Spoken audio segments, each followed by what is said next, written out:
pledge to the flag. I find it's better if one just reads it instead of everybody, otherwise it sounds kind of disrespectful. So I pledge allegiance to the flag of the United States of America and to the republic for which it stands, one nation under God, indivisible, with liberty and justice for all. Okay, who has the minutes that they can read to us? Kenny, I have those. That's Crystal. I'm going to pull them up on the screen. Give me 1 second. Okay, and everybody can follow along.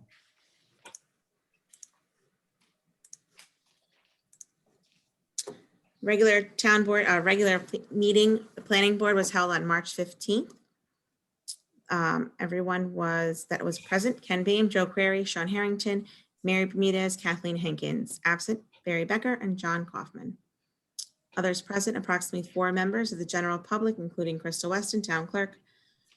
The public hearing was opened at 7:30 for Angus and Barbara Davidson, Tinker and Nidge LLC, 15 Main Street, Narrowsburg, New York, SBL 10-1-1.3 for a special use permit to change from an eating and drinking establishment to retail. There was no public comment. Applicant was not present. Closed public hearing. Resolution number 5-2021 on motion by Query, seconded by Bermudez. The following resolution was adopted: 5 ayes and no nays. Resolved to close the public hearing for Angus and Barbara Davidson. The regular meeting was then opened at 7:30 following the Pledge of Allegiance. Accept minutes, resolution number 6 on motion by Query, seconded by Hankins. Who's Hankins? Kathy Johnson. Just fix that. She's always on here as Hankins. Even up in the top where you're signing in. Oh, she's in it. my apologies. No, not your apology. It's just the way Amy does it. Okay. The following resolution was adopted: 5 ayes and no nays. Resolved to accept the February 2021 minutes. Correspondence was from Sullivan County Planning, local determination for Angus and Barbara Davidson. Old business. There's no new information for Vigils Lake at that time. Special use approval, resolution number 7 on motion by Jackson and seconded by Bermudez. The following resolution was adopted: 5 ayes and no nays. Resolved to approve the special use permit for Angus and Barbara Davidson, Tinker and Nidge LLC, 15 Main Street, Narrowsburg, New York, SBL 10-1-1.3 for a special use permit to change from an eating and drinking establishment to retail. Kenny, your email just came through. Fast computer, let me tell you. There you go. I'm not sure the pronunciation. Don't worry Derusa. about it. Okay, 422 Irish Town Road, Narrowsburg, SBL 24A-4-8 and 24A-8-8 for a lot combination. Accept lot combination, resolution number 8 on motion by Harrington and seconded by Query. Adopted: 5 ayes, no nays. Resolved to accept a lot combination for the residents of 422 Irish Town Road, Narrowsburg, New York.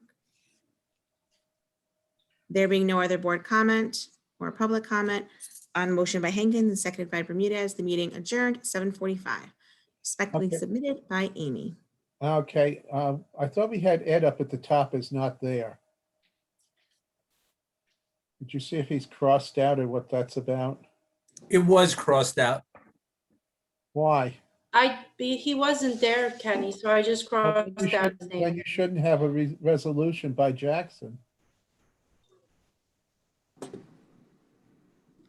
Right here. Oh, gotcha. Okay, I'll fix it. Anybody remember who made that resolution for Tinker and Nudge? You can look back on the Zoom meetings. Well, It was whatever. On the Mary. video. Mary seconded it. I don't think I made it because I don't make resolutions when I'm running the meeting. Mary made the motion and, no, Kathleen made the motion. Okay, Okay. Johnson, not Jackson or Hankins, whichever you want to make. Okay. Any comments on the meeting? Minutes, rather? Do we have a motion to accept the minutes as corrected? I'll make a motion.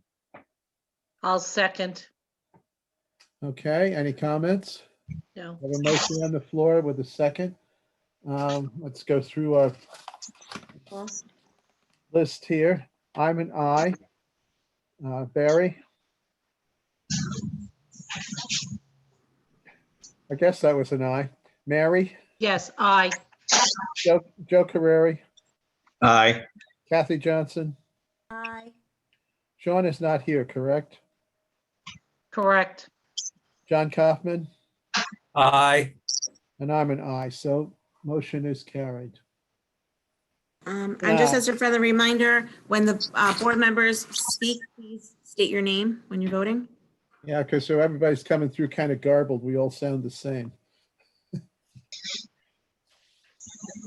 Okay, did we find the letter for correspondence? No. It didn't apply to anything we have had. It's about Arrowhead Lane.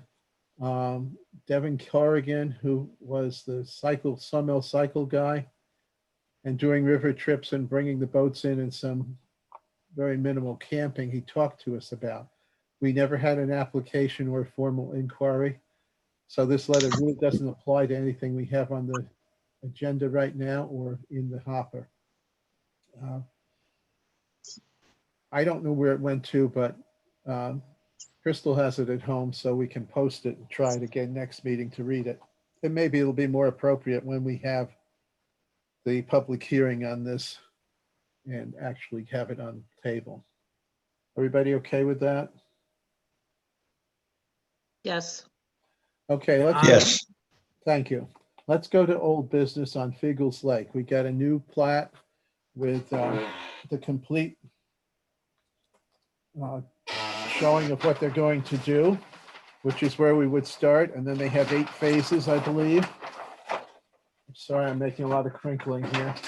I'm gonna say, Kenny, your chair makes a lot of noise and so does I that can paper. make all the noise I want. Okay. Anybody have any comment they'd like to make? This is Spiegel's Lake. Yes, on Figgles Lake, the plat of the entire property.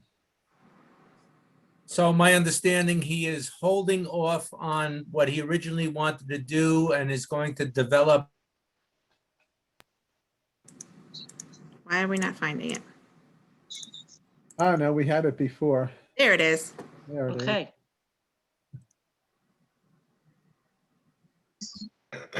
Would you like me to take you through a summary, sir? Sure, Okay. All right, let me just zoom this. sir, who's that? Dan Griffiths from Griffiths No, Engineering. I'm not meeting you, Dan. You're Okay. calling me sir. Who's that? Okay. Dan, I'm gonna give you, I'm gonna try. Okay. Give you mouse control. Give me 1 second. Where'd it go? I'm working off of one screen this evening instead of 2, so it's a little bit harder. Just don't go down, Crystal, or we'll all be screwed.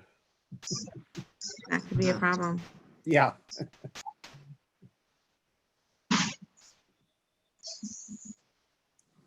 Where is Dan? Dan, are you on the screen? There Yeah, you I'm are. on here. Let's see if I could, I don't have any control yet. Yep, you're okay.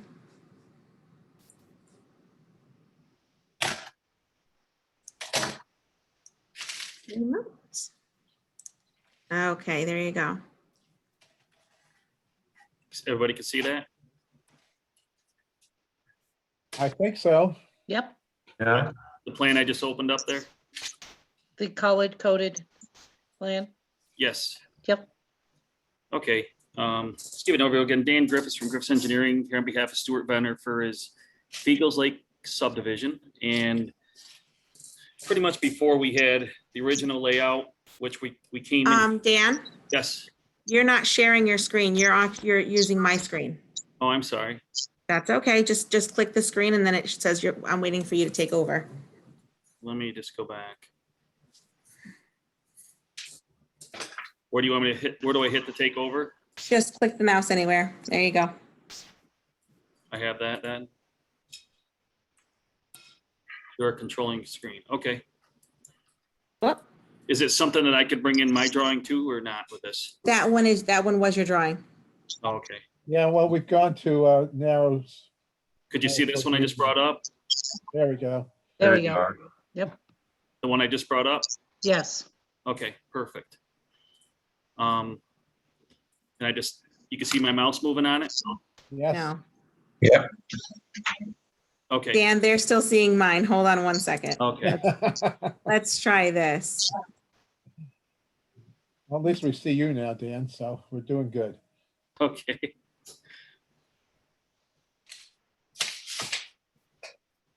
Dan, is it giving you an option to share your screen? Let me take a look here. I'll just grab yours, I guess, it'd be the easiest, so we don't hold everybody up. Hold on. There you go. Now it Yes. should allow you to share screen on the bottom.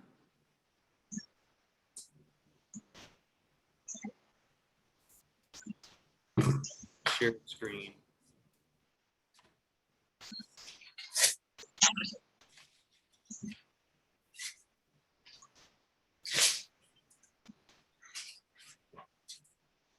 Could you see that screen there with my mouse? No, you're not sharing your screen yet. Not yet. Yeah, Dan, you gotta. There you go. There we go. Okay. Sorry, that works like it works. You can see this now? Yep. Oh, yes. There we are. There we go. Okay, so again, Dan Griffiths here for Stuart Venner for his proposed subdivision. And the old layout that we had there, you had about 24 lots, 3 large estate lots and 3 phases. And with this new phase, it's 7 phases. And the main thing Stuart wanted to do is the main logging road, that's where I'm going through with the pointer here from one end to the other. We want to bring it to town standards, and he really wanted to start his phasing along that logging road to start the project, because that's where the market's at right now that he felt.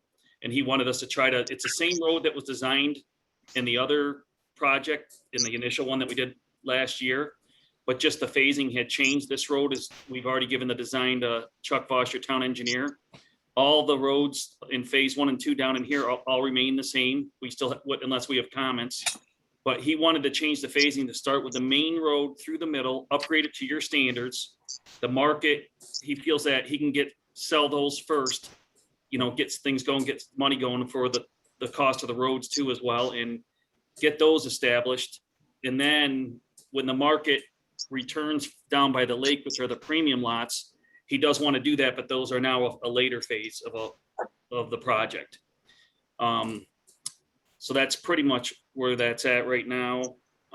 Right now, the only thing since we sent this to you in April that changed, nothing changed in this whole thing except for, do you see these 5 lots right here where I'm pointing at, the phase 1? Mhm. We had to eliminate 1 lot because of some rocks and things when they were out there doing the perk test. So there's just 4 here now, and I could share that with you. I'll even go to that right now. Let me grab it. Which is right here, which is the same thing, same road, same everywhere. It's just got 4 lots here now. And that's the only difference between what you guys got in April and what we had the soil guy out there doing all the perk tests and locations, and we had to eliminate 1 lot in here. And on the 97 side of the logging road, is that 2 lots or 1? Right there, and then going to the left, right there. So this is 1, 2, 3, 4 in phase 1, and then 1 over here. Just 1? Because there's a line in the middle of that makes it look like it's 2 lots. Yeah, let me just see here quick. We don't even show a house there. I know that might be a culvert or something. Let me take a quick peek. Oh, okay.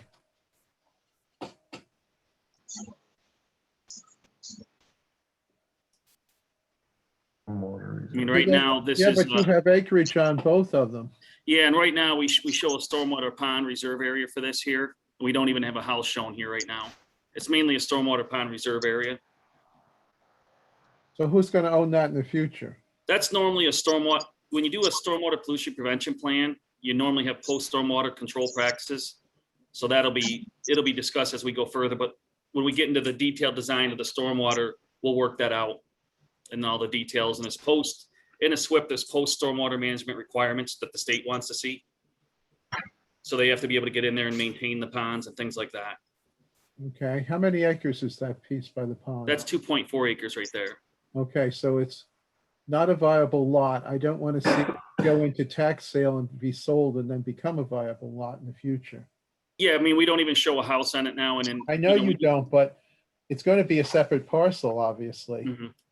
And somebody's going to own it. If they don't pay taxes, somebody else can own it and then apply to build a house on it, even though it's not a 3-acre lot. Right, right.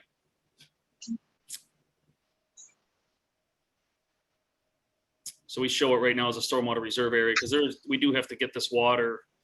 Right now, there's like an existing stream that comes through here Okay, and there's a lot going on in it. There's a lot of rocks. It's not really buildable.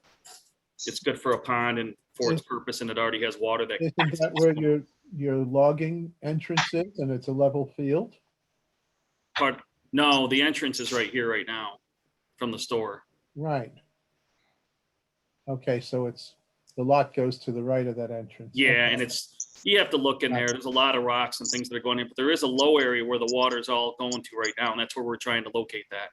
Okay, So that's why it's there. just keep in mind, I'm going to be on you if it gets a lot number. Nope, no, I heard you for sure. The lake, the dam area is going to be part of a common, probably a homeowners association. There's going to be residual pieces that probably end up with a homeowners association. The dam, the Is this access. on Steve system? No. What is this? This is People's Lake. Right, Stuart, as we get into it, we could just talk to the town and, you know, what, if I don't know if we have the pond there and it's not going to be anybody's lot, could it be, you could make that maybe a little reserve area for parkland or something. I don't know. We could talk about that. Good possibility. There's going to be that little piece at the end of the lake, which would be for common lake access. So whatever that, whoever holds that is going to probably, we could just put all the. Stuart was talking down here in this corner, but also Stuart, up in here, if there is some use, there might be something else we could do up in here possibly, but around that pond to make it nice. Right. We'll talk about that. Okay, you mentioned something that I was going to ask you about, so we'll continue. Okay. Parkland. Are you going to give parkland to the town access, or are you going to pay the fee? 4 acres is going to the town on the lake that was previously committed to a homeowners I association. believe it's right here Stuart's talking about. And then the area just coming off 97, it's not going to be parkland, it's just going to be common.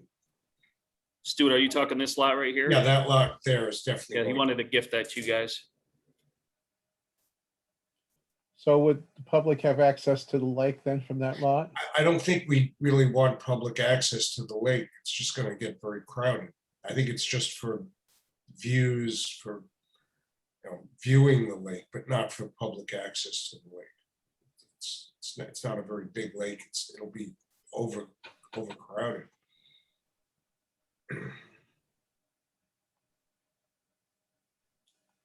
Well, I don't know that your 4 acres there, that approximately that lot probably is enough for their parkland. For the what? There's a amount of parkland you should give for your acreage or a fee, so you need to look into that before we go too far in the future.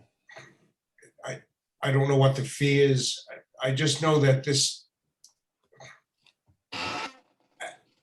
as we get into this project and as you really get into the, more and more exact values of what everything is worth.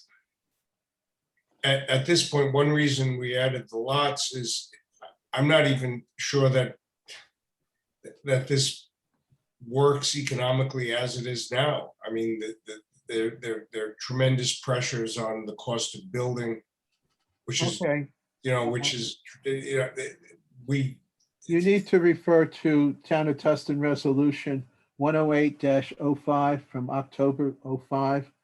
And it's either $500 per lot to Parks and Recreation or a certain amount of land. well, I think we would go with the money at this point because the way we've divided this up, we're struggling to make this economically viable. Put it that way. And so I would say that the best way is just to do the $500 per lot and not change the way we've submitted the plan. Because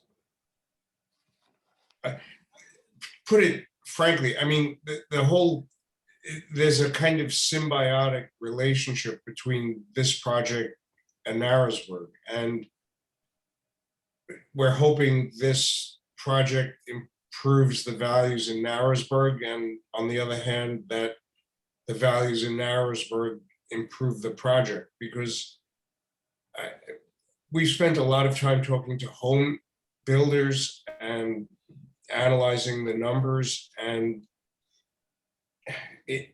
everything is remarkably being squeezed very, very thin right now. The cost of construction has exploded, maybe at a faster rate than values have exploded.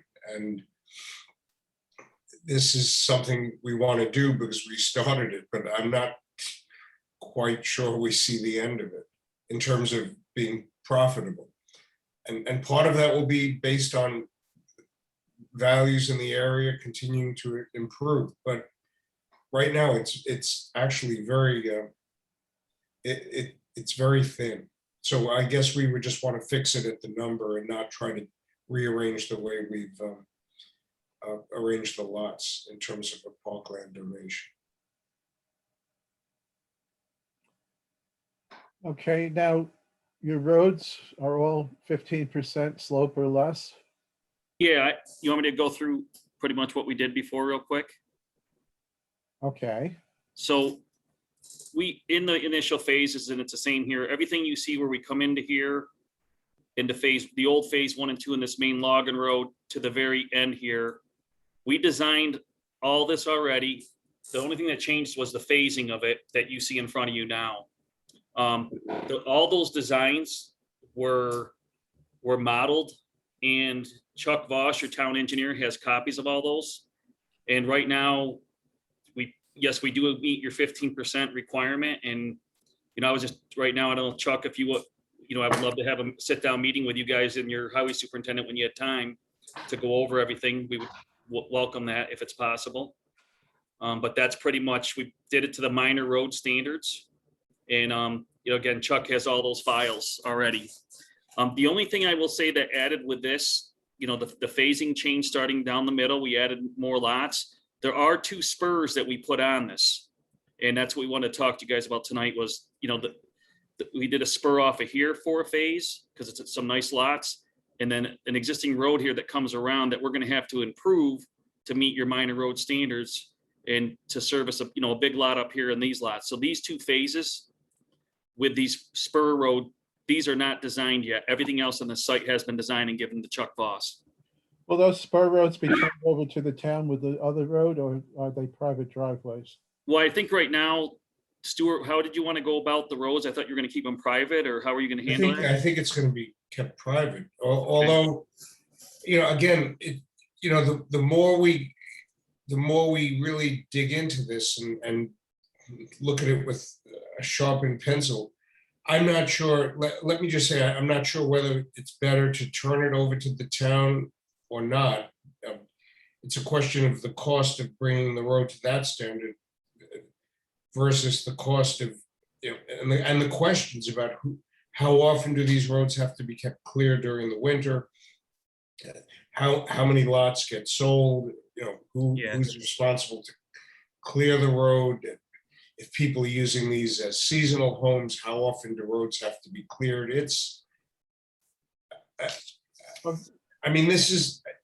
I've got to say, this is a project that's more of a passion than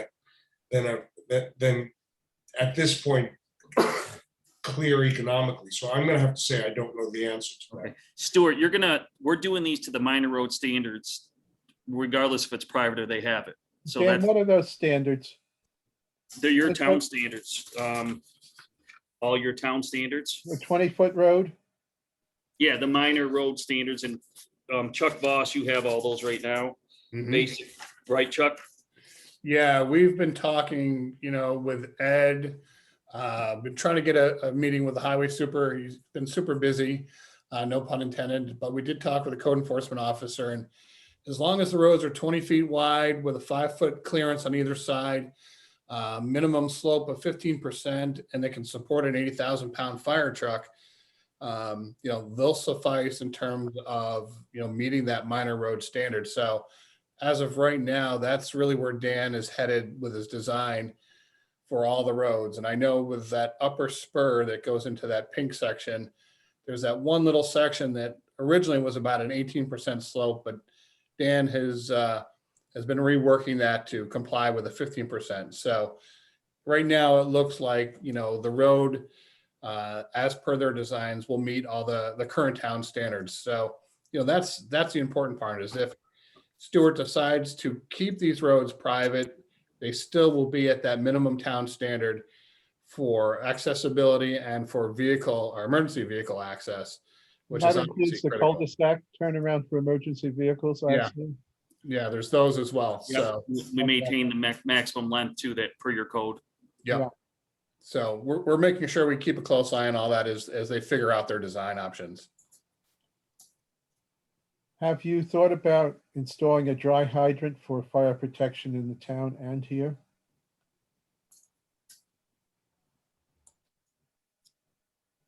At this point, we didn't get into fire flows or anything like that yet.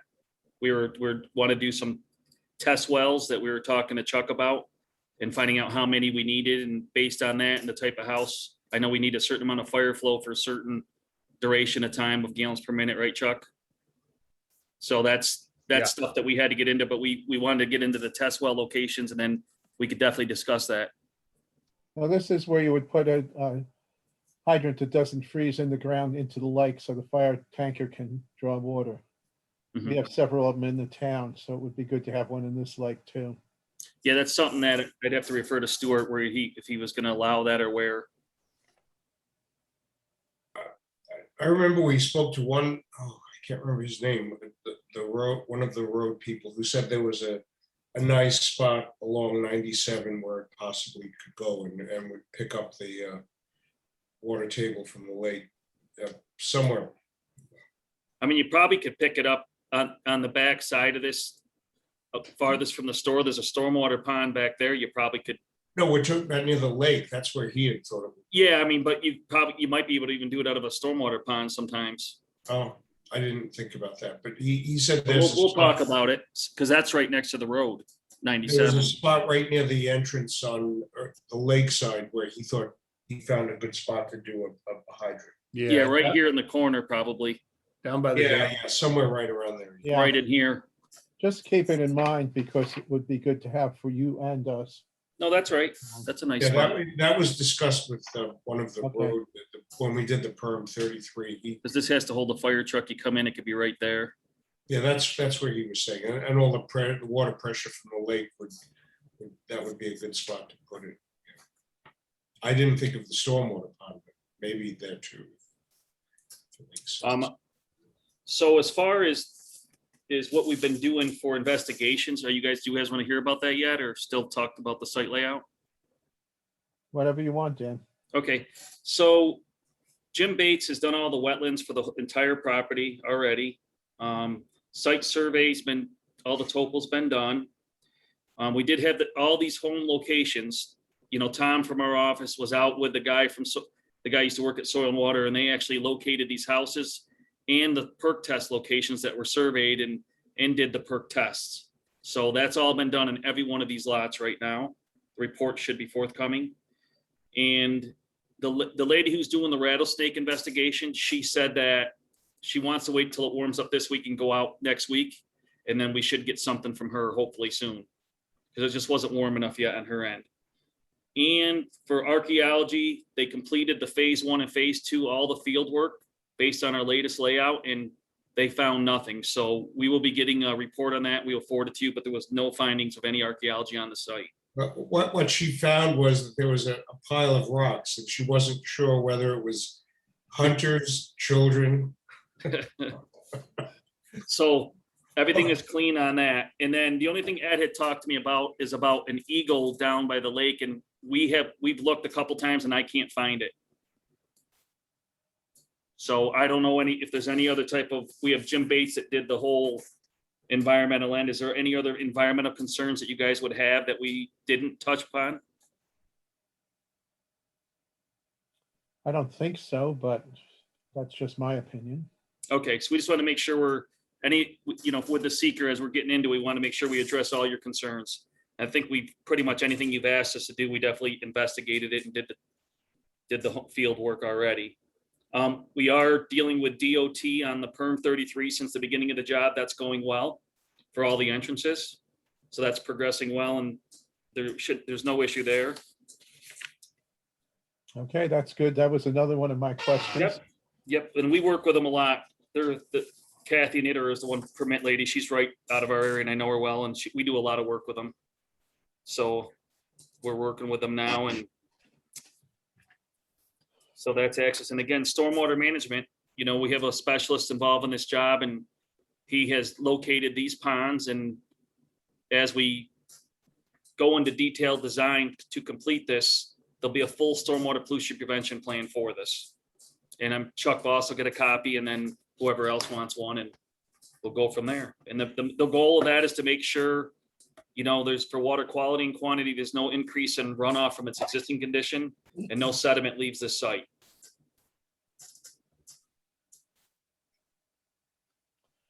Well, personally, this is Ken speaking. I like the layout of your lots. It looks like it'd make a nice place to live. So anybody else on the board have any comments for or against that they'd like to voice? I just want to add one thing. I spoke to Jim Crowley about this, and I really want to open up a dialogue beyond the technical aspects on how we can work with Tustin and Narrowsburg to really,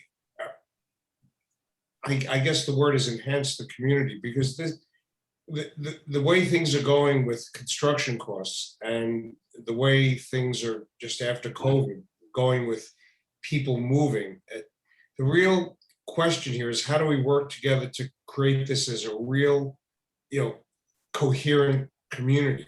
And I'm open to suggestions, and I really want to start the dialogue on that issue. We're in effect a suburb of Narrowsburg. There's no place else for Narrowsburg to go except here. And how we attract a level of person who may really want to live here and do remote work, remote commuting.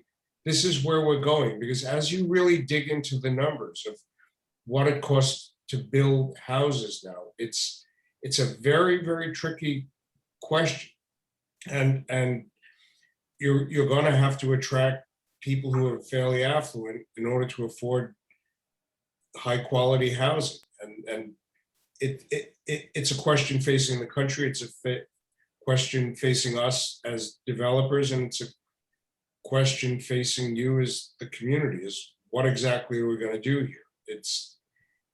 Every number is changing. It's a completely moving target. And I just want to open it up to beyond the technical part, to a wider discussion of how we are going to work together to make this a viable addition, a crucial addition to Narrowsburg. So that's all. It doesn't have to be tonight, but it's as we go forward. It's a wonderful project. It's a wonderful question, but when you really get down to the variables, it's very, very hard to figure out. And it's not going to work unless Narrowsburg becomes a real arts center and really attracts, some interesting, fairly affluent people. That's how we keep seeing it. And that's why we added the lots. And as we spend time on this, it's very important to develop Narrowsburg into a destination. I think all of you want that to happen, but how we work together to make that happen, that's what I'm kind of throwing out. And I don't know the answers, except to be patient and wait and see what happens.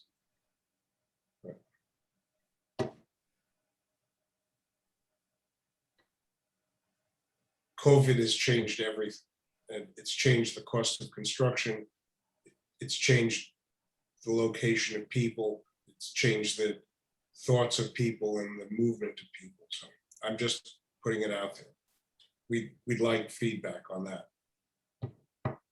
Well, town of Coshocton, the other town, Tustin border, about 6 or 7 miles from this, had a subdivision recently. And I think all their lots sold in something like 4 hours. So there was definitely a demand there this year. From what I see as assessor, the houses that are being built by Catskill Farms and others are not remaining on the market. They're hardly finished and they're sold. So the market's really going. Don't wait till it goes down. Well, okay, well, it probably isn't going down. It's, you know, we're thinking about Catskill Farms, and we're thinking about how to bring in a series of, I guess, builders so that this can be done at the right price point to make it all work. So yeah, we're working on that, but again, feedback is important now. And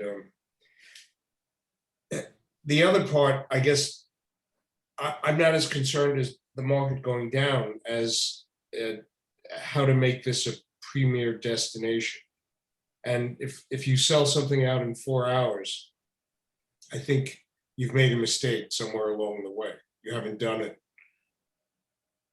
Maybe you've made your money fast and you're out, but I don't think you've done the best possible thing for the community or for the quality of the development.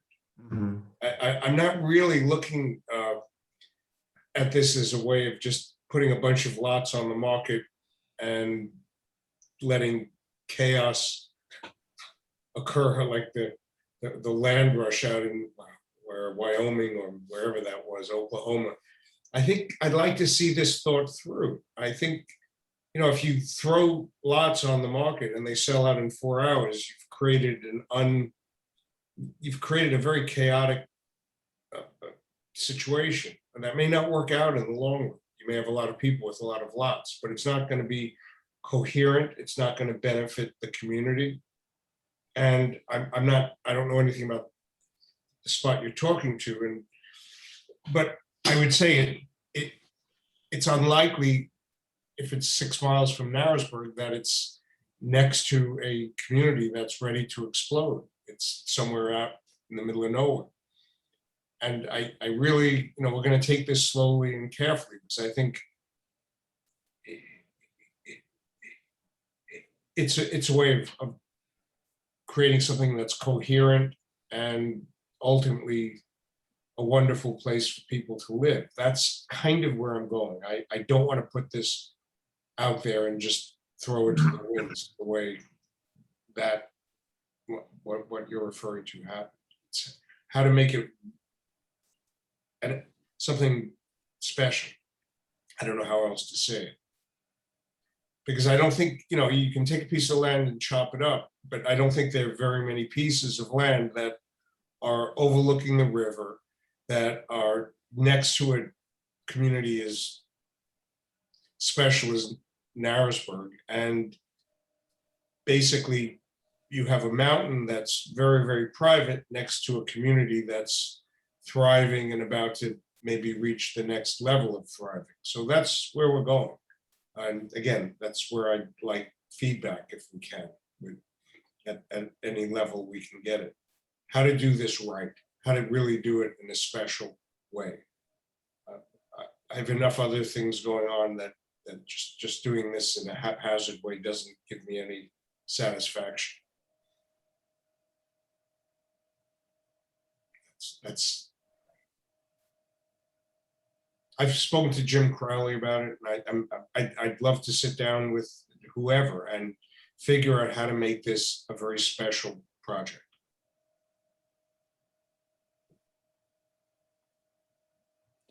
Dan, are you the one who's going to guide us as to what's your next step now?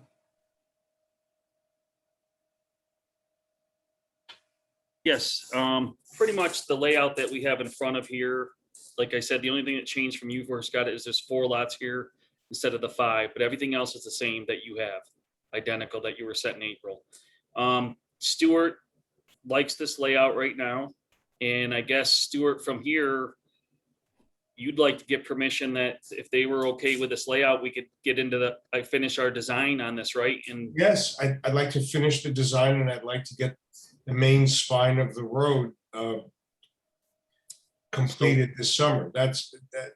Again, we're not rushing this thing, but if I have something that I would like to do, it's to get a Bobby up there and grade and level the road and do whatever work is necessary to bring it up to standards. right, so right now, where we're at with this thing is, again, we had a lot of the main road here designed. We have the spurs, did all the new testing here, and we're gonna update the seeker now, the long form seeker for you. And as long as I wanted to get feedback from the board, if this is a layout and it's acceptable to the board, we'll go through the detailed design and go to the next, submit that in the chuck and go to your next meetings you have. If you have a public meeting down the road and we get the full seeker to you and go from there. Okay, I kind of threw it open to the board, but I didn't get many takers for comments on it. I gave you my comment that I liked it. Barry, do you have any comments you'd like to make on this?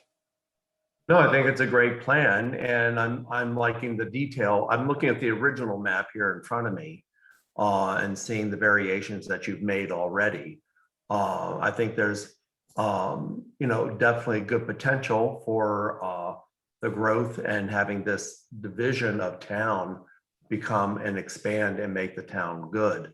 I'd like at some point to go up there and really kind of see the land myself. And You're welcome. I'll meet you up there sometime and we'll go wander around. no, Because totally, it sounds great. again, this is not, and I want to emphasize it, that I don't know what happened on the other subdivision, and I've been involved in Brooklyn real estate for decades now, and I guess I'll use a big word, because I'm sanguine about the potential, and I don't think this is going to slip away very fast. And I think, we've seen what happened here in Brooklyn, where neighborhoods began to turn and they go through several ups and downs and then skyrocket. And my feeling is that this is going to happen up there. I may be wrong. And I want to take it slow and do this right and bring the community in. It's not so much, am I going to give you parkland? It's, I need feedback so that you're going to end up with 35 really nice homes built there as a tax base and as community members, and add to the momentum. And that's where, Barry, I'm happy to go up. Well, how to do that in a world where every number, every price, every cost is, at least for the time being, out of control. I'm not so concerned with the long-term value of the land. It's how do you get really nice stuff built at a price that makes sense, and that's where it's getting very difficult right now. I think everyone knows that who's doing this, or maybe people don't, and then they're going to get in a lot of trouble. And the last thing I'm trying to do is get in trouble anymore. So the construction costs have skyrocketed. It's going to push up the cost of existing houses. And then the question is how to do this so that whoever goes in and builds can make a profit, a sustainable profit over a period of time on building very high quality stuff. There's a project called Hudson Woods that keeps coming up as the kind of model for a very, very high-end project that took place further east. And that's kind of what we're exploring. How do you do something that's really high quality, and yet the builders can make money and we can make money on the land? That's what we're trying to put together. Mary, do you have any comments on the map? No, I like the fact that you did put it down to 4. My only concern with Kenny, like you said, was that I think we had that pond right there near the entrance, and who was going to own it, And yes, it's under the 3 acres. That was my only concern with that, because I really do not want to see it sold off. And as for your comment about the community itself, the community is growing tremendously, and we're seeing great growth and a lot of businesses come in. We've seen a lot of people purchase homes and land, and yes, they're buying it up like crazy. I disagree with the fact that you said you don't want someone coming in and buying up all the land. Well, if you look anywhere in New York State, other than the 5 boroughs, the outer boroughs, people are buying land. People want out.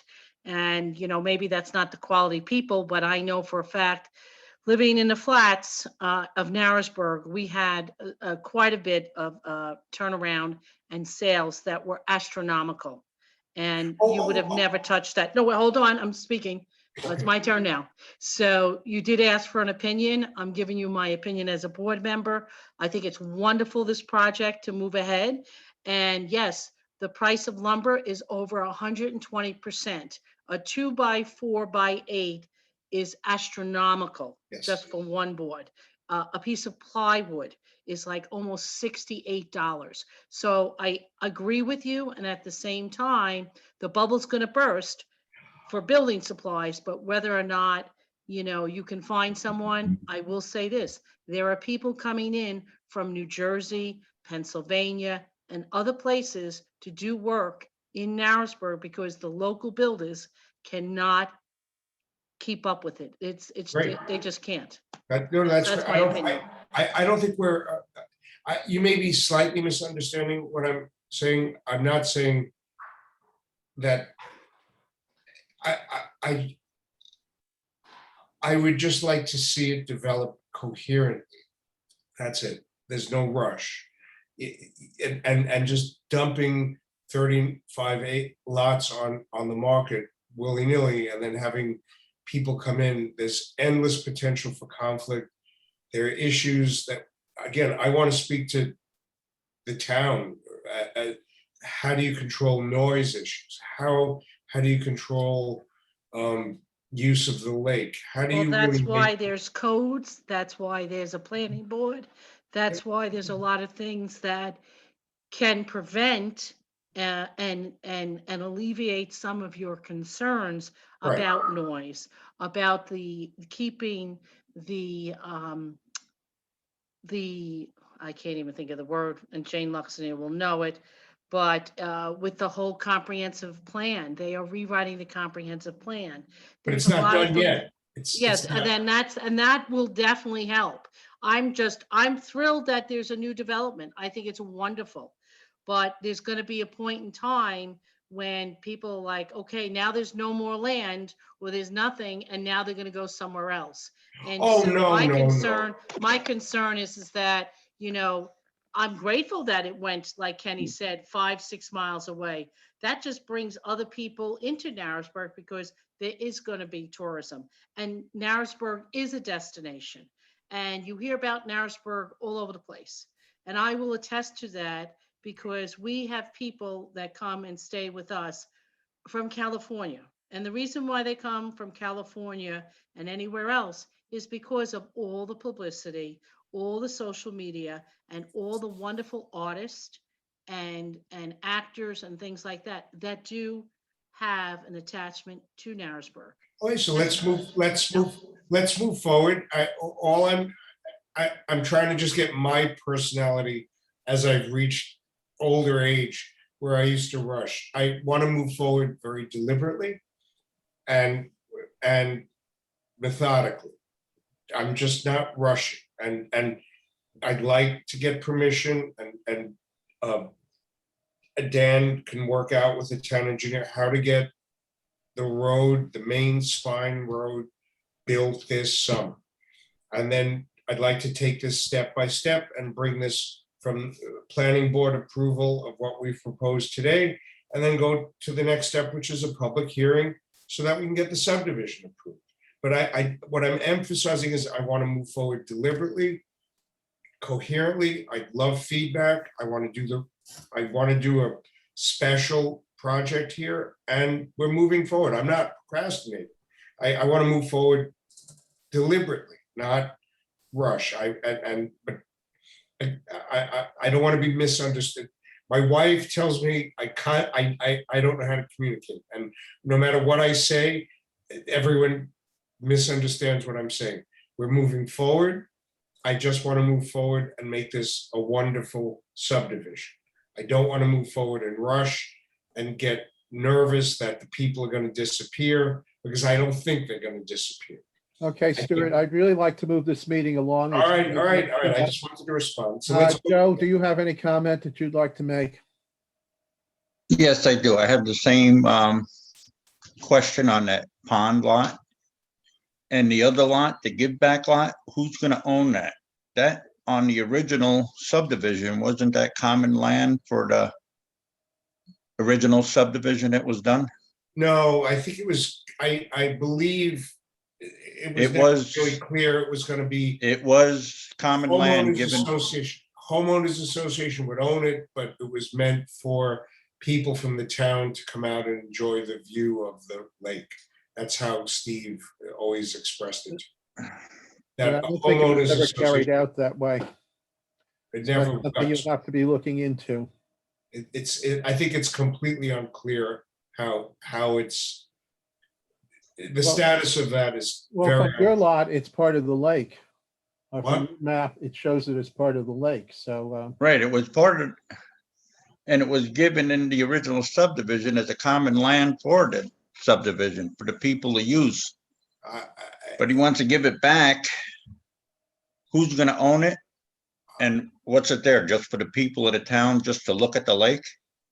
I think that's what, sit there, look at it, yes, I think that's how it was. That's how it was expressed to me. I don't think it's clear. I think that's something we're gonna have to work out. okay, that's. That has to be worked out, the wetlands have to be worked out. I mean, as important as the issue of the stormwater pond is the lake bed itself, the dam, the wetlands which lie below the dam, and whichever entity owns one is probably gonna own all of that, and it probably. will Because be a homeowner's. I did see one of the stormwater ponds is on one of the lots that's being sold with a house. Is that so? I noticed that too, Joe. The one up in the green section on 97 North. There's one by that road. Kathy, do you have any comment? Dan? I think it's a good idea. You know, growing up in the area all my life, I always thought that that piece of property would be a good thing for somebody to do something with, and I think it's going to be great. I agree with that. How about you, John? I'm all for it. I mean, I'd love to see it get developed. It would be nice if, if it does move along and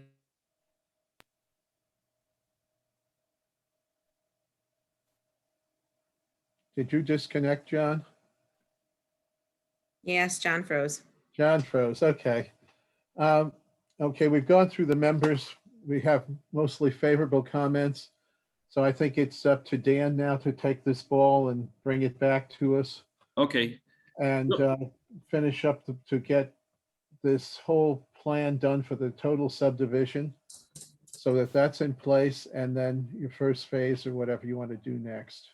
okay, can I ask a question, answer a question that you had with these ponds quick? Okay, Right down in here, again, these are reserve areas. Once things get final design with the stormwater management, we'll do easement, whatever we have to do around them to separate them from the lots. Because right now, you still have, those ponds still need to be designed. So there's not going to be a house in here, whatever language you need between Stuart and you guys will work it out. We have to do the final design of the pond and everything, the perk and infiltration tests were done. So we will give you those details and those answers at a further date. The biggest thing from here is with this layout that you see in front of you here, I guess is the last time they did a vote of approving a schematic plan, and then I go to detailed design to finish this out. And then we try to get in front with you with a public meeting and get the seeker in front of you that's updated with this new layout and get all the studies that I told you we did to you and move forward. okay, I believe you will present the plan to us and the seeker And then we will set a public hearing for the following month. Okay, So at this point, everybody seemed to express approval on the board, so I Mhm. think that's what you need for tonight, and you should be able to go forward. Is that correct with your thoughts? yeah, so right now, you see no problem with us going to detailed design, even on the spur roads or on anything, get this thing designed and completed and get the seeker in front of you. Right, we can't really say it's going to be or isn't going to be okay until we see the final design anyway, but it looks good at this point. Right, and Chuck, to date, so far, you liked our design so far on all the roads we did to date, pretty much?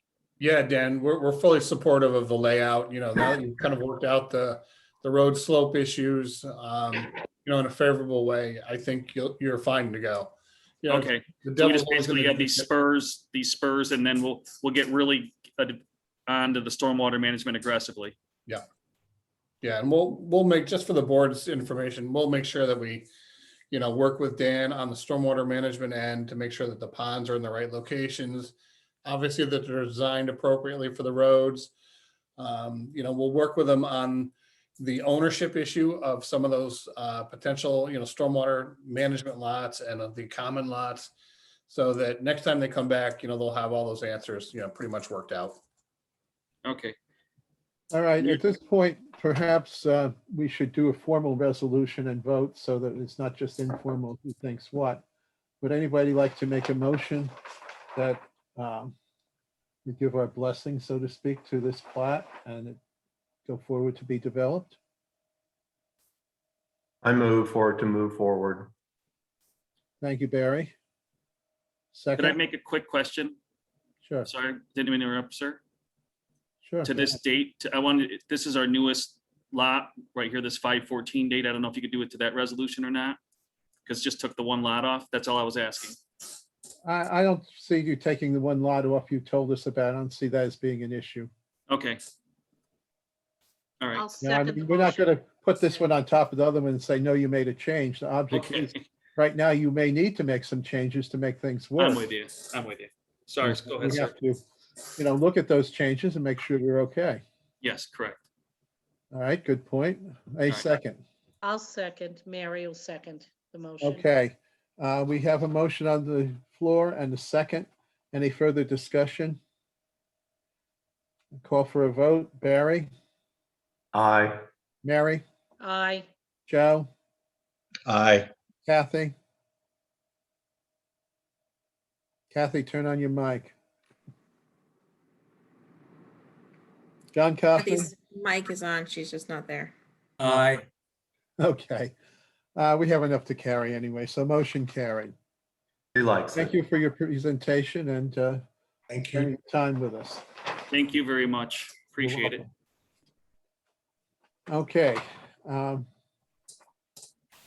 Next thing we're going to look at is Great Pines, the widened houses on Erie Avenue, 14 and 26, and the parking around them to convert them. They are in downtown business. So I think Crystal will be getting us something up to look at.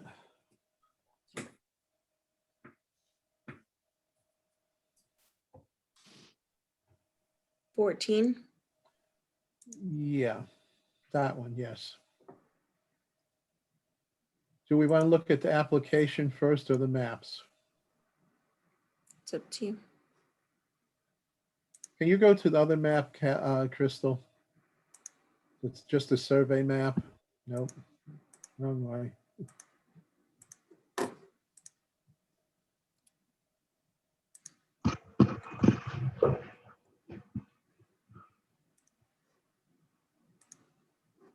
Hold on. Looks like it's nice where you are, Brendan. Yeah, Got the breeze. Nice breeze, nice sky. Yeah. I'm ready.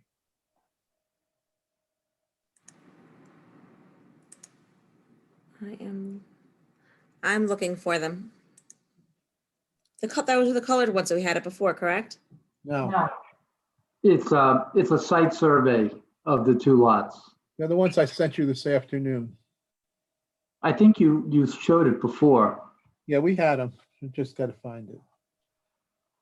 Anyway, we have two maps that were sent in. One is the survey of the actual property, shows the property lines, and that most of this land that's going to be used is on the Erie Railroad right-of-way.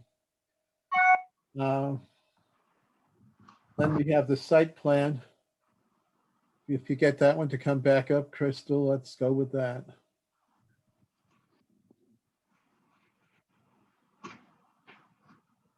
Okay. Now this particular map shows both parcels. You see the red line between the two houses, two new garages, the gravel driveway in by the brown house, coming out by the Shuren's old house.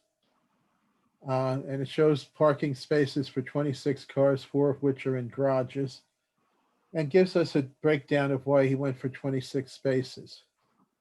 Now, if you can get the picture I sent earlier, Crystal, that you finally got as we were starting, you can see the parking spaces a lot better because the gray gravel in this one blocks them out. Yeah. Can you see my screen still? Yeah.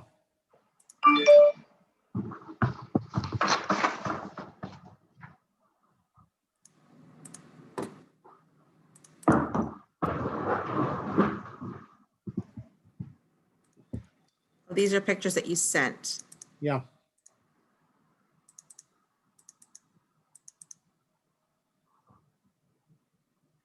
Okay. Everybody should have gotten them this afternoon. Got They it showed- here. Show this site plot. They're folded ones, these. Yeah. Okay, there's the bigger one. And you can see the parking spaces all numbered. If you go to the next one, you'll get the left half and then you'll get the right half.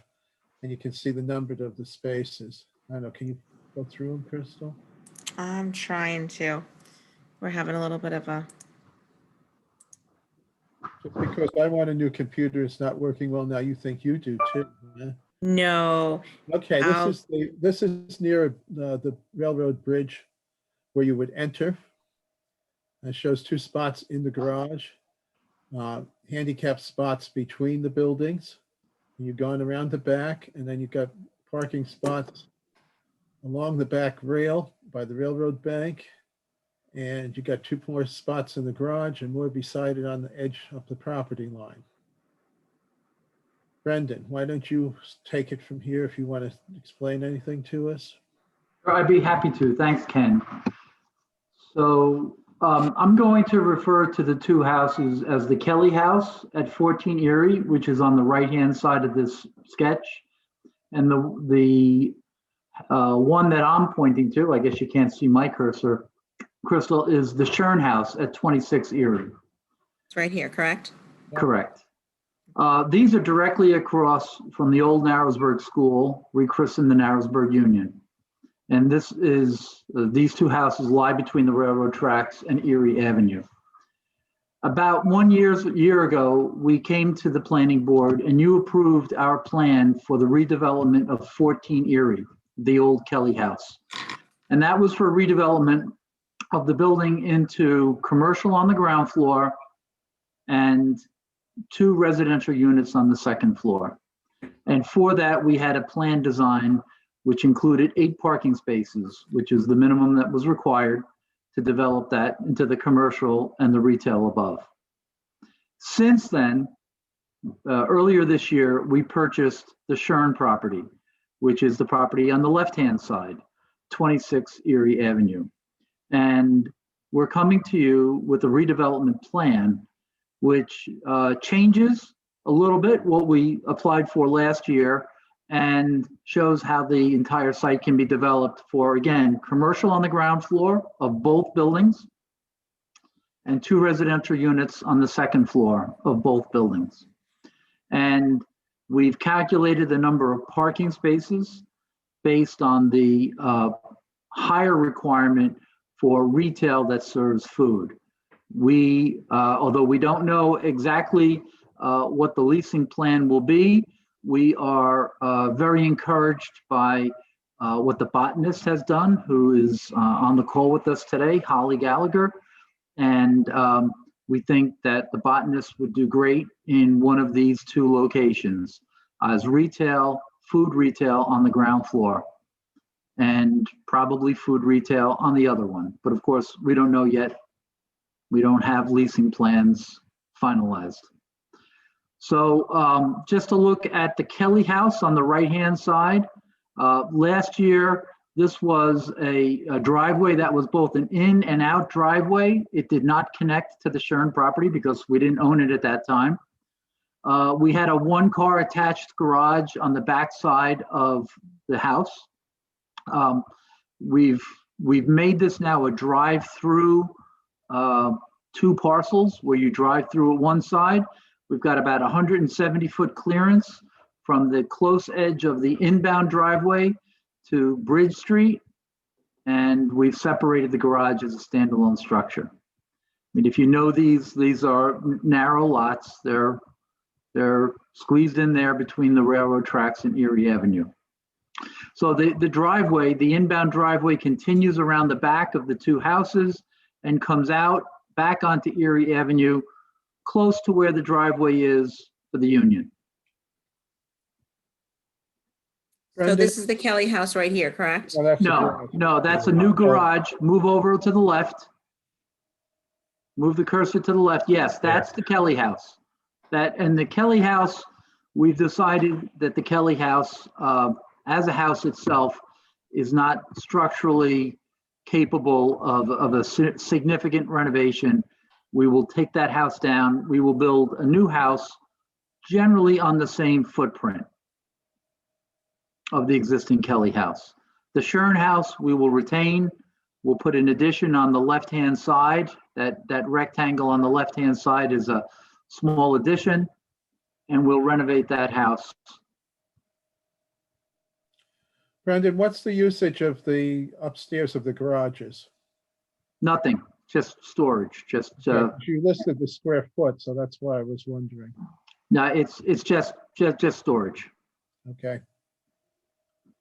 Now, when Erie Avenue gets plugged up sometimes on Sunday, and people are parking on what's your sidewalk stones on the Shuren House, would you consider maybe letting some people use your lot if it's not being used, so that it would take care of the congestion and keep them off your sidewalk? And I have an open invitation to my friends at St. Paul's to utilize our parking lot for Sunday services. All I've asked for is an insurance certificate that protects me if somebody falls. That's been open for several years. I would be happy to, but my insurance advisors have told me that this is an important thing I need to have to protect myself. So the answer to your question is yes, with a small caveat.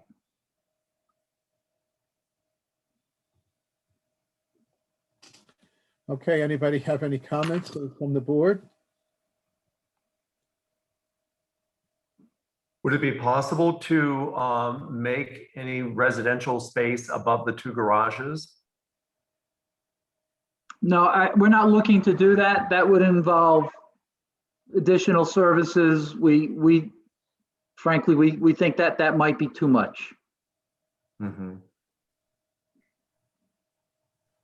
Just looking for, there's so little rentals in the area Right. for anybody. That would also affect the parking requirements, Yes. and I don't know that he has room to add more.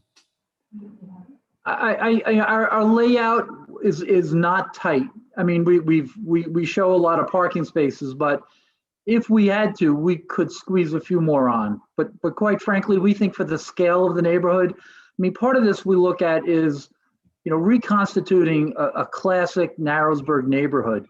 The Shern House, I think underneath the aluminum siding, from the old postcards and photographs we've seen, it's a beautiful Victorian. And that would be the style that we would put in the new house replacing the Kelly House. And Right. that, it's a quaint neighborhood with St. Paul's and the old houses. And we just think that style housing is very appropriate, very reminiscent. And I think, tying to what other people have said tonight, Narrowsburg is a tourist town and people come because it's cute, it's quaint. I like to tell people that it's like Mayberry RFD, for those of you of a certain age who remember what Mayberry RFD. It's small town America, it's preserved, and it's what we all have to work to preserve. Brendan, what size are the parking spaces? 10 foot by 20 foot. Okay. So if Ed Jackson parks his pickup, I park mine, and you park yours, we might still be able to get out of them. That was the required spacing that we were asked to do when we developed the parking lot at the Union. I know there are other lots in town that use 9 by 18, like the library lot, which is a little tight. Yeah, it's like going to Walmart. If you park, you can't really back out and get turned in the aisle.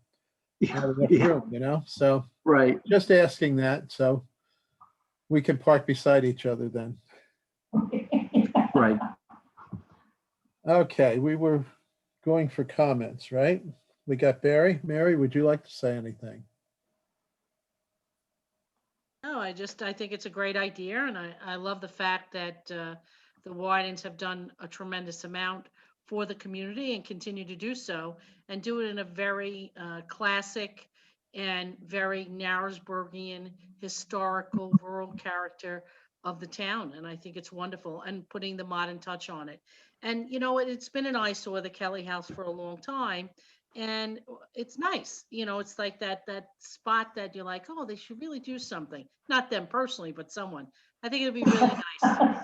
And really, and you need rentals. I mean, there's nowhere to rent. I mean, there are workers that are trying to find a rental, and it would be really nice to have it. And it's nice to have more retail come in. The more retail, the tax sales, maybe the tax base goes, works both ways. So I'm all for it. Thank you. If I could just interject too, I think one of the things that makes Narrowsburg special is it's a walkable community. It's a rural community, but it's also walkable. And that really makes it special. And keeping this housing close into town, I think adds a special attraction to it. Definitely keeping into the feel and the architecture and the design. It's that quaintness of the country that people are coming here for. So I think that's going to be, very strong. I did want to ask, you've got all the U-Hauls out there in front. Are they just there temporarily, or are they going to be housed in the back or over in the main parking lot next to the Union Building, or? Barry, I'm glad you asked that question, because that is a sign that everybody is moving to Narrowsburg. What we've had is an influx, people moving from the city or elsewhere, coming to Narrowsburg with a one-way truck rental. And we normally keep about 3 or 4 U-Haul trucks. We had 9 recently, and then we don't want to have 9. We've called U-Haul Central and said, you guys got to come pick up the trucks. We thought they were going to come last week. Hopefully they come this week. But they periodically do that. They'll come and they'll harvest the trucks out and bring them to other places. Mm-hmm. So I think it's a sign that everybody wants to come to Narrowsburg. So to answer your question, obviously we're not going to use these spaces for U-Haul storage. We have the ball field lot, which is our overflow lot when we need it. Good. Thank you. Joe? Joe? No, it looks pretty good there. I'm all for this. Kathy? Yes, I think it looks great. John? I agree. I think everything looks great, and the Wydens have always done well by us, I think. So I think this will be another great project, and we do need more rental space. Okay. Well, I guess we have no negatives right now. Is it probably time to do our seeker short environmental assessment form so that we can give preliminary approval and set a public hearing? Would you like me to pull the form up? Sure. That's 78. No, 78, thank you.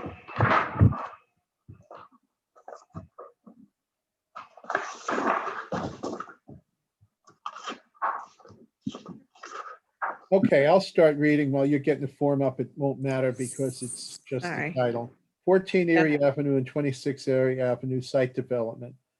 Same for the address, Narrowsburg, and refer to the drawings, which we've already done. The applicant is Brendan Pre-Wyden, managing member of Great Pine LLC and Great Pine 2 LLC. Phone number, etc.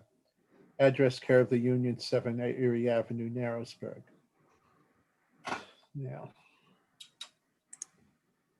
does the proposed action, I jumped down 2 lines, sorry. Does the proposed action involve only the legislation adoption of a plan, local law, ordinance, administrative rule, or regulation? I answered no. Does the proposed action require a permit, approval, or funding from any other government agency? No. Total acreage is 0.66, and that remains the same. Land use is in the area commercial residential. Page 2. Is the proposed action a permitted use under the zoning regulations? They checked yes, because this is now a downtown business area. Consistent with the adopted comprehensive plan? Yes. Is the proposed action consistent with the predominant character of the existing built or natural landscape? Yes. Is the site of the proposed action located in, or does it adjoin a critical environmental area? No. Will the proposed action result in substantial increase in traffic above present levels? No. Are public transportation services available at or near the site of the proposed action? No. Are any pedestrian accommodations or bicycle routes available at or near the proposed action? No. Well, there is a sidewalk on the other side, but that's okay. Does the proposed action meet or exceed the state energy code requirements? No. Will the proposed action connect to the existing public-private water supply? Yes. Will the proposed action consist to existing wastewater? Yes. Does the proposed action contain, or is it substantially contiguous to, a building, archaeological site, or district in which is listed in the National or State Register of Historic Places, or that has been determined by the Commissioner of New York State Office of Parks, Recreation and Historical Preservation to be eligible for listing on the State Register of Historic Places? No. That was a lot for one no, wasn't it? Is the proposed site or portion of it located in or adjacent to designated or sensitive archaeological sites, New York State Historical Preservation Office? No. Does any portion of the site of the proposed action or the lands adjoining the proposed action contain wetlands or other water bodies regulated by federal or state? No. Would the proposed action physically alter and encroach on any existing wetland or water body? No.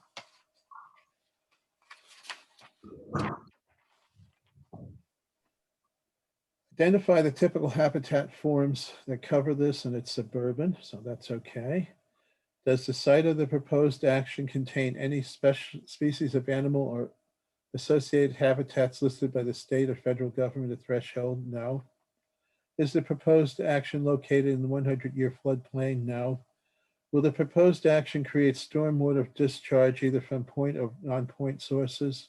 No. Does the proposed action include construction or other activities that would result in impoundment of water or other liquids? No. Has the site of the proposed action or adjoining property been the location of or active or closed solid waste management facility? No. Has the site of the proposed action or adjoining property been subject to remediation for hazardous waste? No. And it's signed by Brendan. Okay, now we go. Anybody have any problems with that? We go to part 2, which is our part.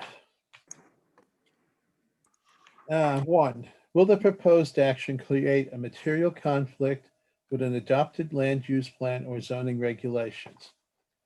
And our answers are either no or small impact may occur, or moderate or large impact may occur.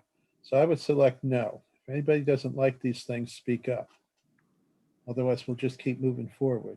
Will the proposed action result in a change of use and intensity of use of land? I would say that's small to moderate.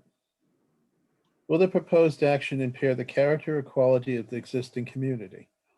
Well, it might change it a little bit, but we want it to downtown business here, so we have to accept that, so a no. Will the proposed action have an impact on the environmental characteristics that are caused by establishment of a critical environmental area? No.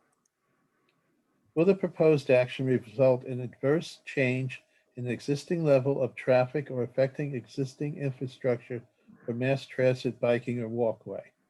Small to moderate, so no.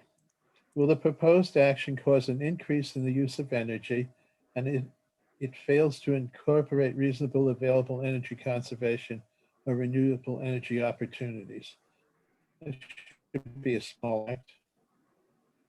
Will the proposed action impact existing private water supplies? Not major. This wastewater, not major. Will the proposed action impair the character or quality of important historical, archaeological, architectural, or aesthetic resources? No. Will the proposed action result in adverse change to natural resources, that is wetlands, water bodies, groundwater, air quality, flora, or fauna? Shouldn't do much. Will the proposed action result in the increase of potential for erosion, flooding, drainage problems? Will the proposed action create a hazard to environmental resources or human health? All right, I found all no or small impacts.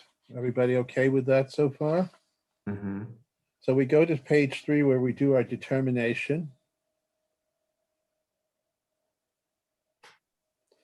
And we will check the second box. Check this box if you have determined based on the information and analysis above and any supporting documentation that the proposed action will not result in any significant adverse environmental impacts. Okay, so Town of Tustin Planning Board is the lead agency, I would believe. We're going to declare that ourselves as.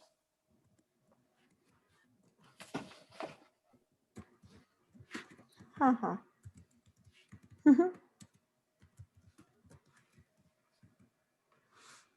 Okay, 517.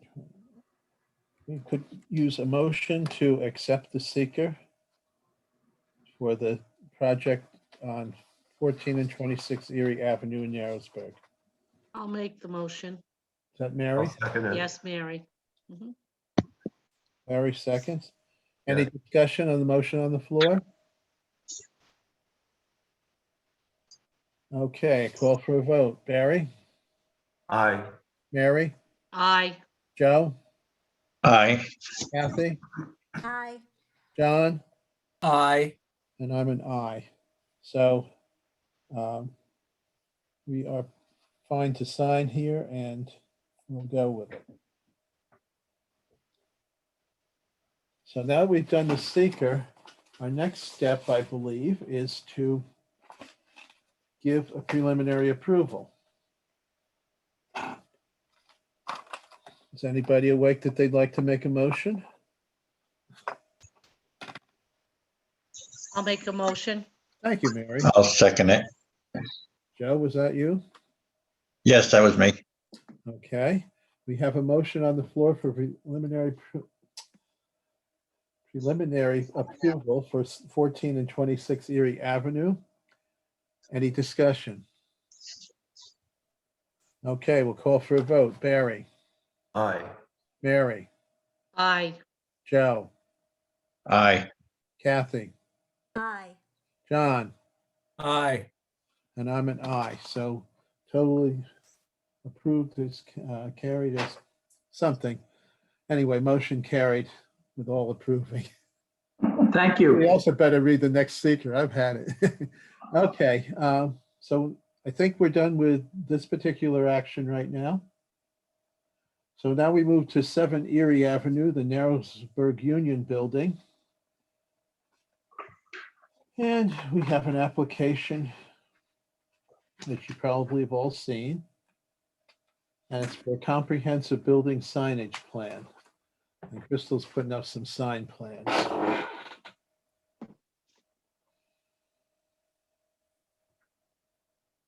Which one would you like to look at first?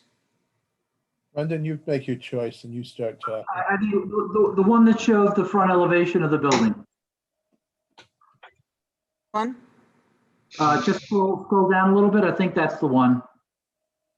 Yes, that is. Can you rotate that, Crystal? No, not this one. This is the Bridge Street side.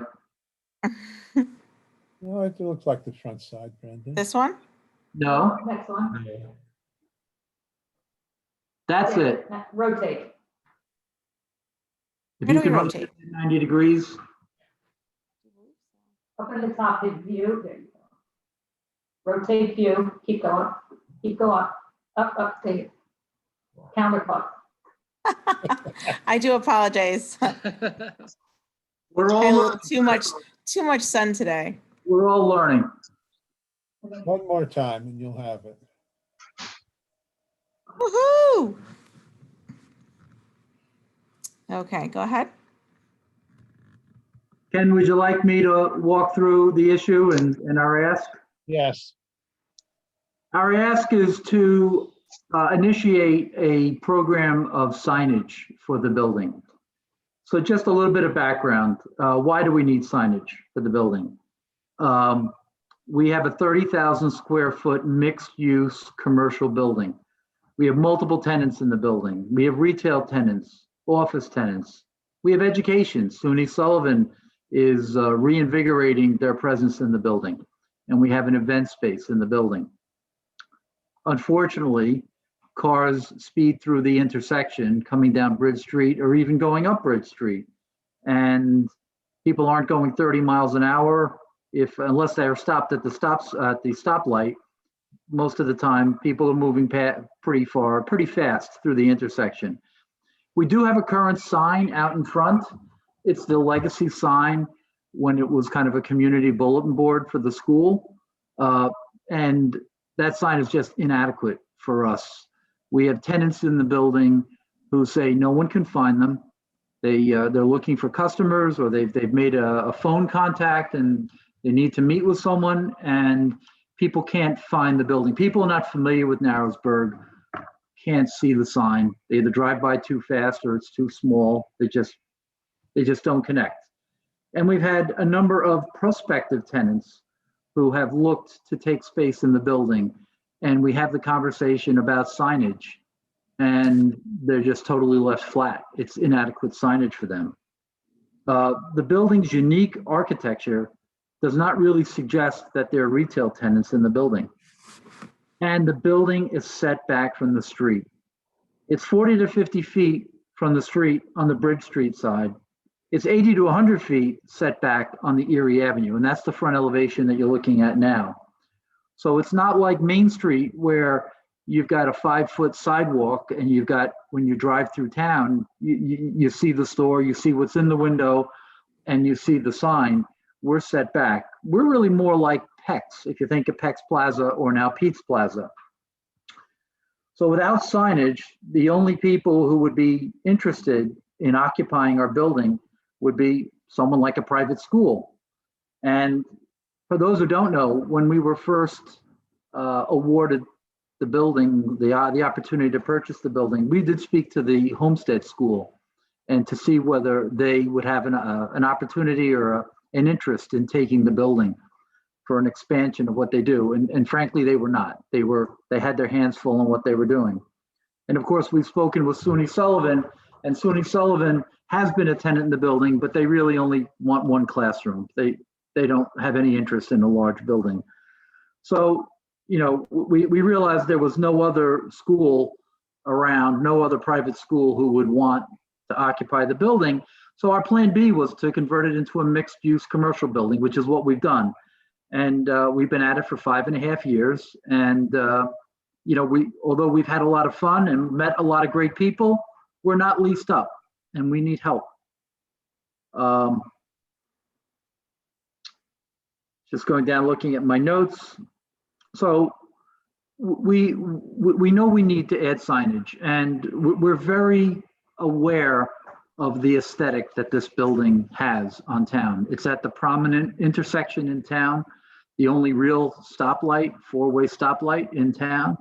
And we ourselves recognize that it's a strong architecture in the building, and we don't want to just do things willy-nilly. We want it very organized and dignified, that it would attract and enhance the school's appearance. So there are three components to our ask. The first is above the first floor windows, we want to create a sign band. This is very common in commercial buildings, that there's a sign band. Think of if you went down to Pete's Plaza and you looked at all the individual stores, there's a sign above each one. The difference that we would do is that these would have a unified architectural appearance. We'd have a palette of colors, which would be the maroon, the black, the gray, gold, beige, colors that are complementary to the brick facade of the building, that they would be the colors in the palette of what you could put on the building.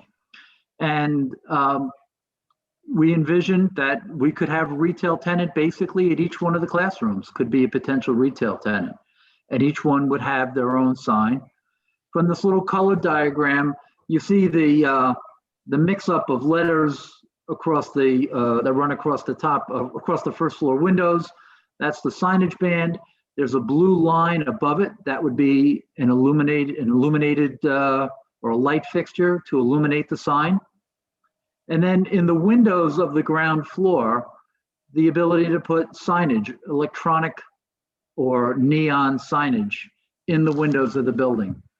You know, I know the town addresses neon in a certain way. And frankly, I think neon is completely in the character of Narrowsburg. Neon itself is a science that was developed early in the 20th century. And it has a warm glow. And I'm a big fan of neon, if you didn't notice. There are also a lot of electronic signs, LED signs, that are out there that are very close to neon. And a lot of our other stores in town have illuminated signs in the windows. And that's what we would want permission to be able to do. Here again, we as property owners would want it to be done in a dignified, tasteful way. We would control it, but we want to have the flexibility to be able to put the signage on the building where tenants need it. So yeah, Crystal, as you scroll down, you see the ends of the building, the north side and the south side or southwest facing Route 52. I don't know, it's there twice. It isn't actually two. One is the north side facade. And Crystal, why don't you go to the other drawing that shows the facade on Bridge Street? Not this one, the other one. This one. Yeah. One? Can you rotate this one? I can. Let's see which way we gotta go.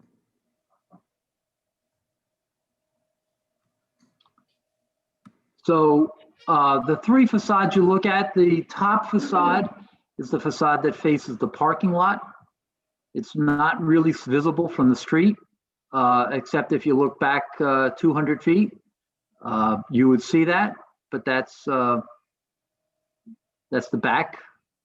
And then as you scroll down, on the left is the facade that faces into the little patio that we've created that faces Bridge Street. To the right, the middle of the right-hand side is the end of the building that faces St. Francis Church. The three windows in the middle are the glass block windows that many people recognize. And then the bottom is the face that faces Narrowsburg Motors and faces Bridge Street. We have created two retail spaces there, Catskills Curated and the Upper Delaware Welcome Center. And for those who haven't been to the Upper Delaware Welcome Center, this is built to be Narrowsburg's tourist attraction, tourist center for information.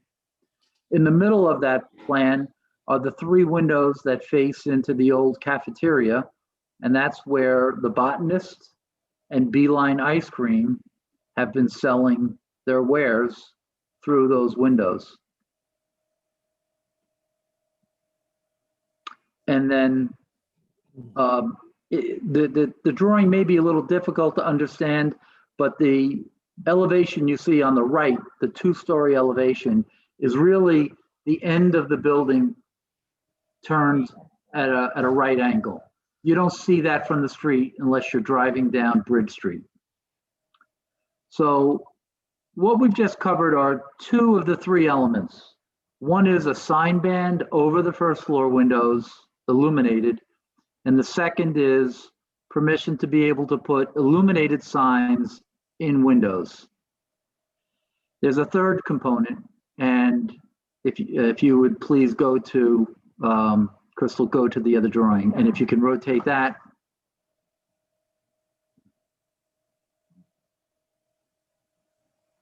Great. This is to put a larger sign, a monument sign, approximately in the location where the sign is now. It would be illuminated. That's the blue outline around the perimeter. And in the middle would be slots. We envision we could have 25 tenants in the building.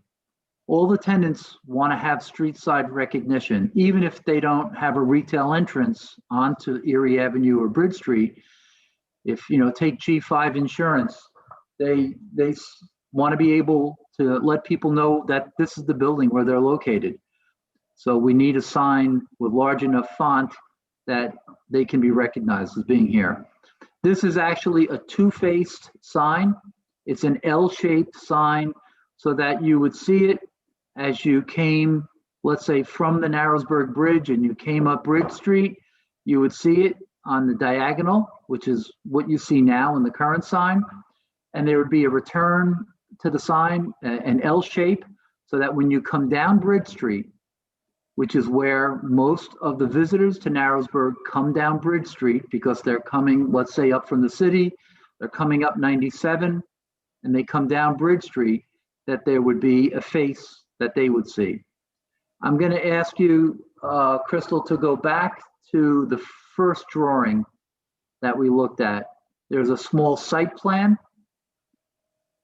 in the upper right-hand corner. There you go, up in the upper right-hand corner.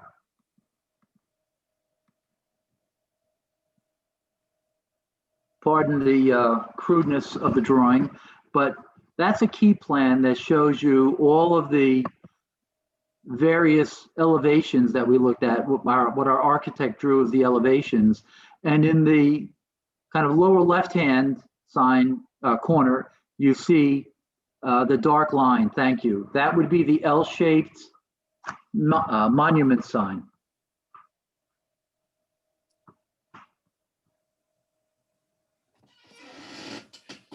So the I think existing, you really meant monument, Brennan. That would be with stone, and you showed pole. I'm sorry, Ken, say that again? I don't think you really meant monument sign. That would be with stone around it, and you showed poles on this diagram, I believe. The sign is on poles, correct? It's on poles, that's correct. Well, it's not a monument sign. If we put a flower bed around it, a stone flower bed around it, does that change it? I don't know, in the zoning definition, monument sign is enclosed with stone, so. I got it. It's a Just don't use that word. I got it. It's a solid structure all the way to the ground. I think so. In this case, we would plan to do it on a pedestal and put a flower bed around it. Yeah, kind of like around the one that's there. Correct.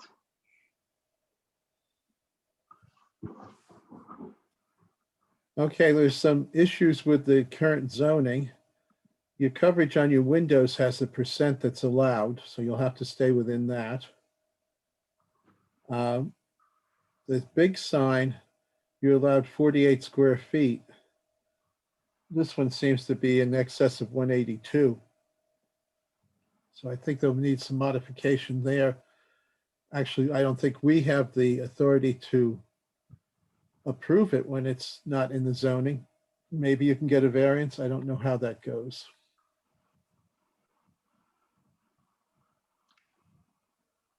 I know the code. We've studied the code.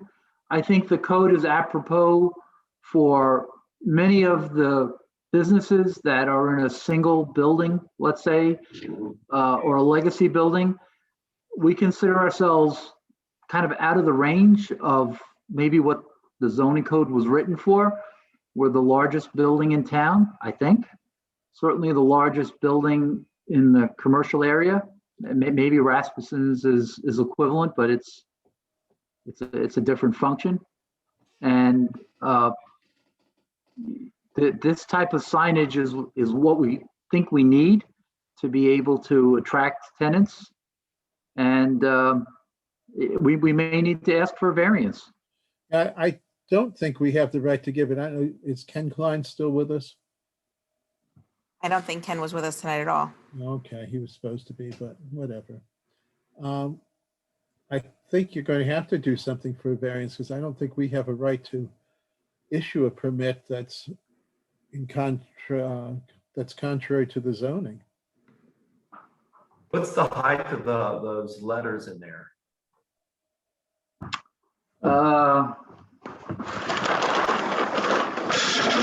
2 feet 6 inches or something, Brenda?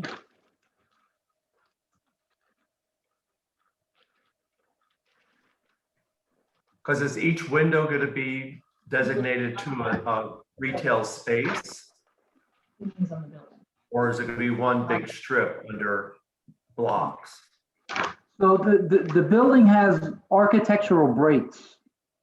And at each of the corners, so you see the things that look like stacked blocks, basically at quarter points, starting at the edge.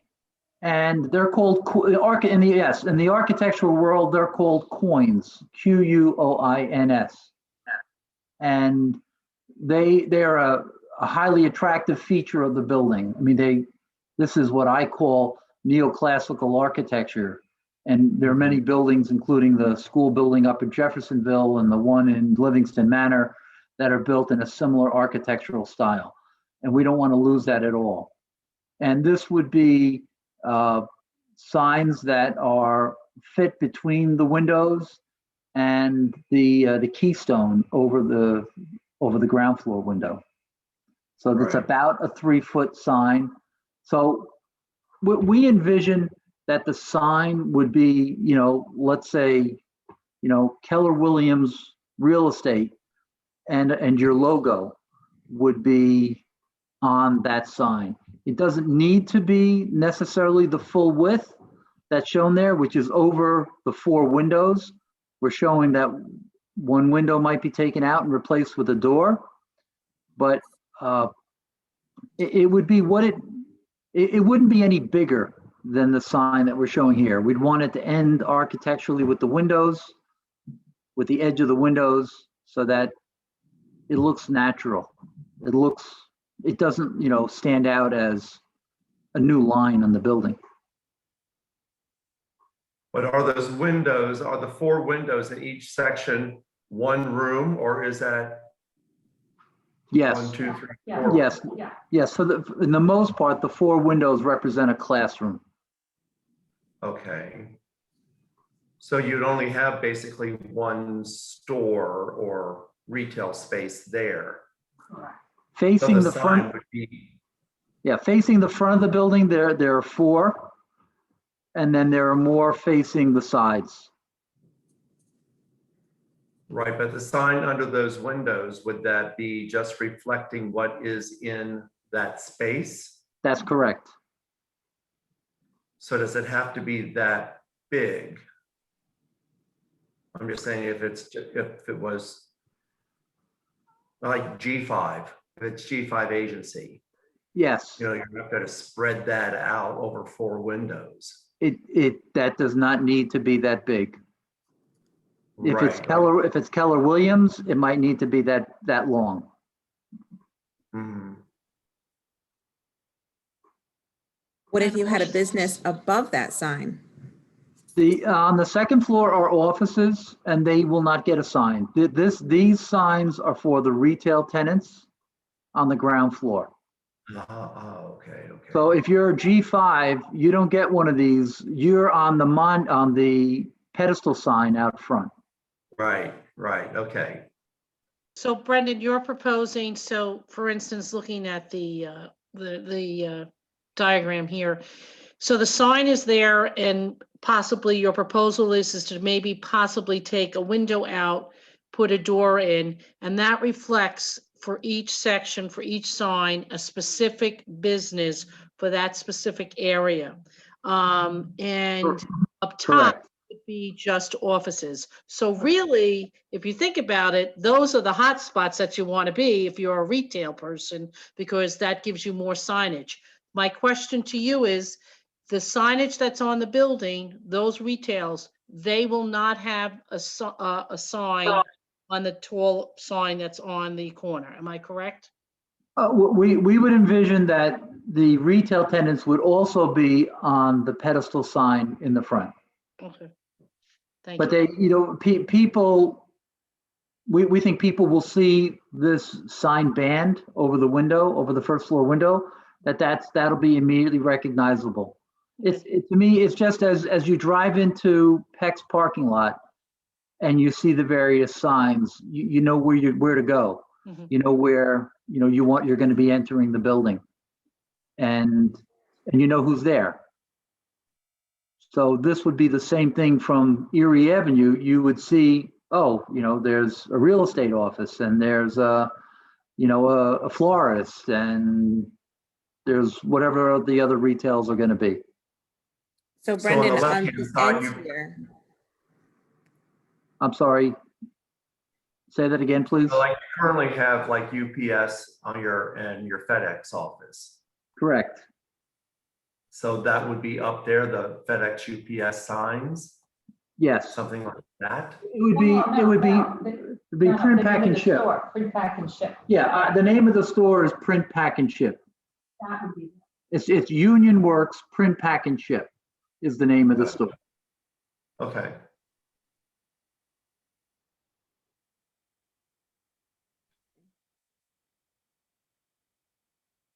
Hmm. the signage on the side of your buildings, Brendan, are these for someone that certain places have two signs, one on the front and one on the side? Yes. So, for instance, if it was Keller Williams on the end room, that they would have frontage on Erie Avenue and on Bridge Street. Because some people will only see it from Bridge Street.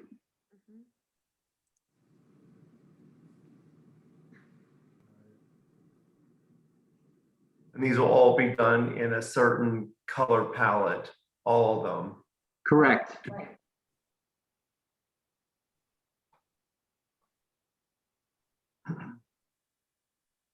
Now, we mentioned about the window coverage. You realize you have to keep that not 100% covered, right? Correct. Okay. I would ask if Crystal, if you'd go to the other elevation drawing. Oops. Yeah. Yeah. Not this one. Not that one. It ran away. My apologies. Acts like you're using my computer, Crystal. I mean, it is. I don't understand what's going on here. Okay. It ran away.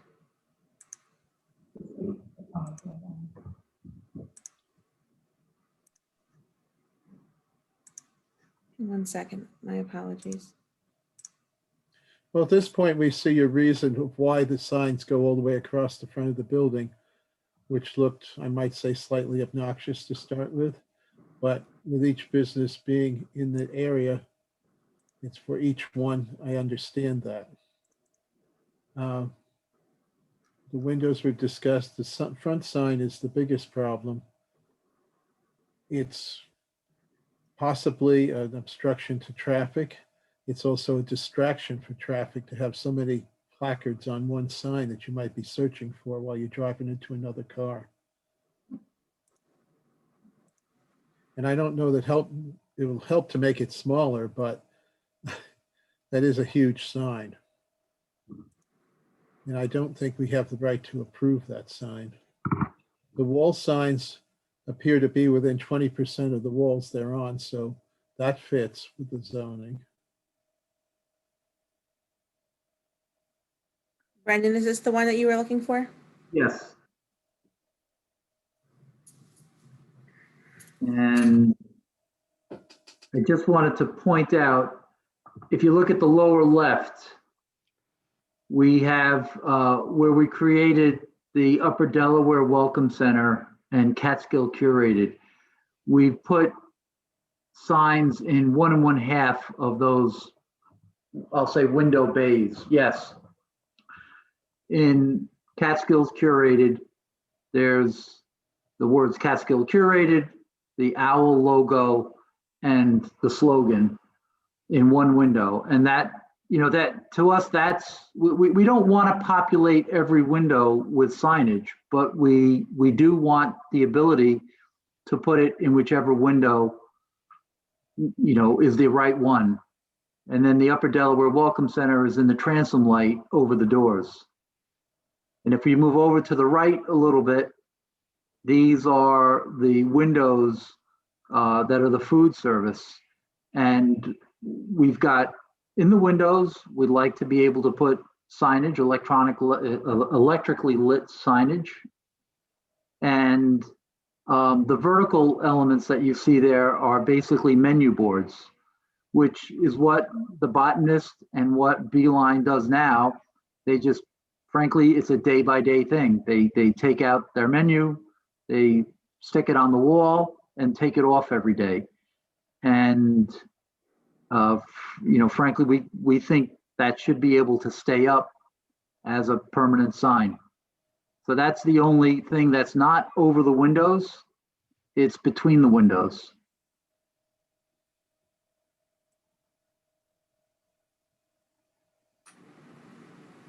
And it, you know, if there's a percentage limitation on where illuminated signs could be in the windows, I think that would be fine to work within something like that.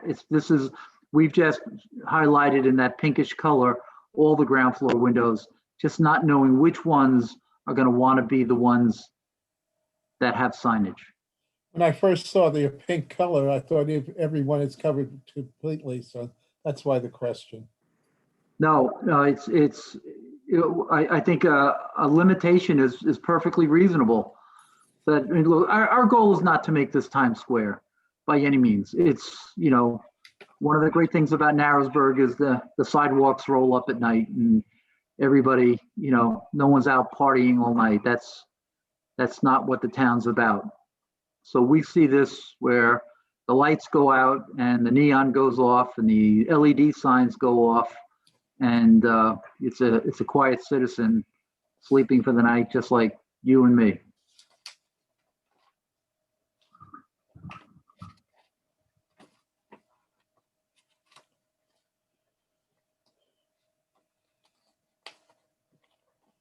If you got signs above the windows for the business, why do you need neons in the windows? Neon has an attractive glow. Neon is just, it's a different element entirely. So they may not say the same thing, maybe somebody's logo, like we have the Catskill Curated logo, the owl, and a slogan. So it's Right, but then you're putting two signs for this one business. there's a static sign and there's illuminated sign. Yes. I mean, if you look at a lot of the stores in town right now, that's what they have. If you go to Pete's Plaza, they have an illuminated sign over the store and they've got other signs in the windows, illuminated signs in the windows. Maybe not everybody, but many of them do, and many other stores do. You know, I think we all become kind of numb to it after a while, but there's a lot of signage. Yeah, the illuminated ones in the windows are usually in one that says open. Yeah, some do. Some say, Coors beer, and some say pizza, and there's a whole variety. I think it's not unlike many other retail areas in other places. And here again, if there's a percentage of window occupied by illuminated signage, I think that's, totally reasonable. Well, I think the signs above the windows would be under the town zoning. You said they're 3 feet tall. And they gotta be within that, what was it, 48 square feet total? No, they're wall signs, so the freestanding sign is 48.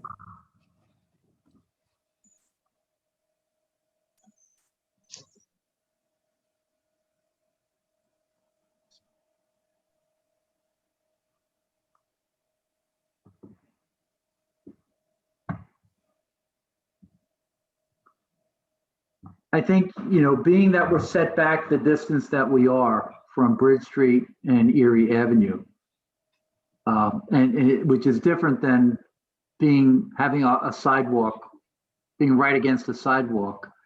It's a completely different feel. It's a completely different exposure that these recessed retail spaces really need to have. I mean, can you imagine if you had Pex Plaza and for all of Pex Plaza, you were limited in the number of signage. And, as some of the retail spaces have taken over, let's say, half of the adjacent space, and some are a little bigger, some a little smaller, the ability to be able to change the signage band, the overhead signage band, to suit how much the retail tenants, how much space they're taking, is an important thing. It identifies kind of how much face the tenant has to the customer. Okay. I think, maybe we didn't do ourselves a service. The signage that we showed with heavyweight dark letters is, I think Ken used an expression that it was, I don't know, offensive. It's we probably should have been a little more thoughtful about the way we presented it, because Use a certainly different font or something. not to be offensive, is to blend in with the building. But yet, let's say if you had a wood carved sign that had the gold inlay in the carved letters, and it was on a maroon background or a black background, it would blend in very well with the architecture of the building. And, it wouldn't be like having an orange sign that would be a glaring, eyesore. The intent is the building has a beautiful mix of brick, of black and red and beige bricks. And it creates this kind of very gentle palette. And that's what we would want to mimic. I mean, we don't want the signs to disappear in the brick. They want to, the signage band wants to stand out, but it doesn't want to fight the brick. All right, let's see if we can move along here. Barry, you made comment. Do you have any other comment? No, I think it's moving in the right direction. I don't think it's completely confirmed. Sure. But I totally get the concept of what's being done. Mary? I do agree that with Barry, that it is coming along, and that it definitely needs to, have some type of signage. We just have to just move on and see what we can, as a planning board, allow, and then what has to go to maybe, the zoning board of appeals, or get a variance or something like that at this point. Joe? Just the comments that I made there. Thank you. Kathy? Kathy went to sleep again. Huh? Oh, I'm here. Can you hear me? Oh, okay. Yeah, no, I think whatever they do is gonna be great. And like, I'm like Mary thinking that maybe it would go to the zoning board of appeals. Yeah, especially for the lawn sign. I think the other ones are within our zoning okay. John? Yeah, I think that the street sign needs to be kind of thought through a little bit more, because with all the driving around that I do and looking at signage, the more that's there, the more confusing, and it could cause an issue. And especially being at an intersection. I just think that could use definitely some more thought-provoking direction.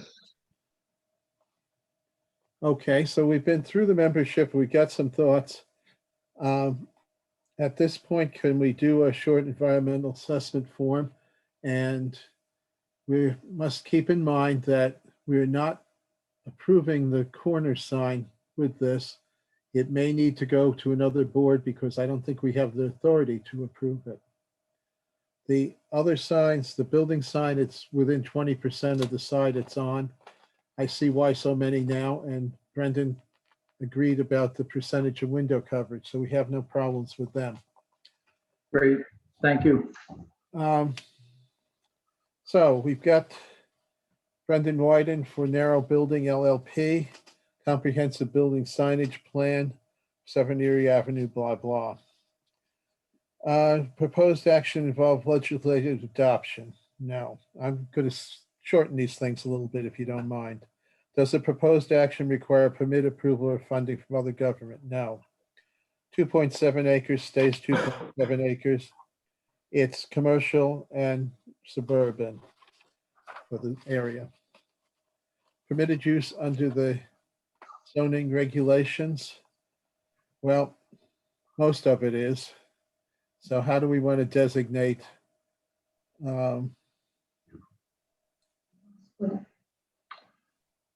Is it possible to make this, modify it and make this application only for the sign band and the percentage of signage in the windows? Probably the best thing to do now until we can address that other sign. And we'll just take the other sign out of the application now, and we'll have a separate discussion about how to move forward with that or something smaller. I think that would be great, Brendan. Thanks. Yeah, thank you. Okay, so that would make it in compliance and permitted and consistent with the comprehensive plan. It's time for each tenant. Is the proposed action consistent with the predominant character of the existing built natural landscape? Yes. Is the proposed action located in or does it adjoin a state critical environmental area? No. Will the proposed action a substantial increase of traffic? No. Brendan hopes it will. Gonna get hundreds of more customers, right? Are the public transportation services? No. Any pedestrian accommodations or bicycle paths? No. Does the proposed action need or exceed the state energy code requirements? They say yes. They're using LED lights or something, I guess. Yes, correct. Does the proposed action connect with an existing public-private water? Yes. And same for the wastewater, yes. Does the proposed site contain or substantially contiguous to a building, archaeological site or district which is listed in National Historic Register, Historic Places? No. Is the project site or any portion of it located adjacent to an area designed as an architectural, historical, blah, blah? No. Does any portion of the proposed action on lands contain wetlands or other water bodies? No. Would the proposed action physically alter, encroach into existing wetland or water body? No.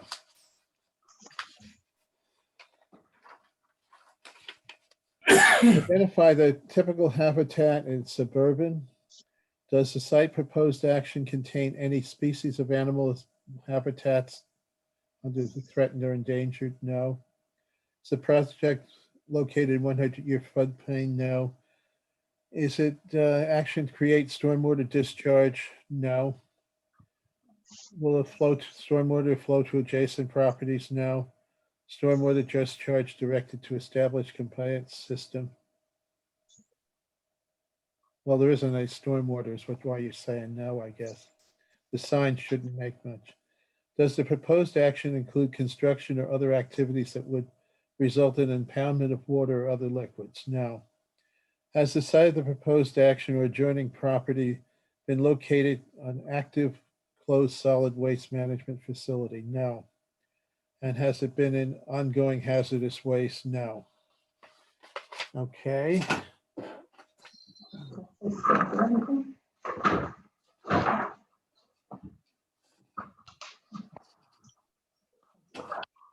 Our section. Will the proposed action create a material conflict with the adopted land use plan or zoning regulations? Small to moderate or no? Will the proposed action result in change the use intensity of the use of land? No. Will the proposed action impair the character or quality of the existing community? No. Will the proposed action have an impact on environmental characteristics that cause the establishment of a CEA? No. Will the proposed action result in adverse change in the existing level of traffic or existing infrastructure for mass transit, biking, or walkway? No. Will the proposed action cause an increase in the use of energy? And if it fails to incorporate reasonable available energy conservation or renewable energy opportunities? I think it does, being energy efficient as possible. Yeah. Will the proposed action impact existing public water or public sewer? No.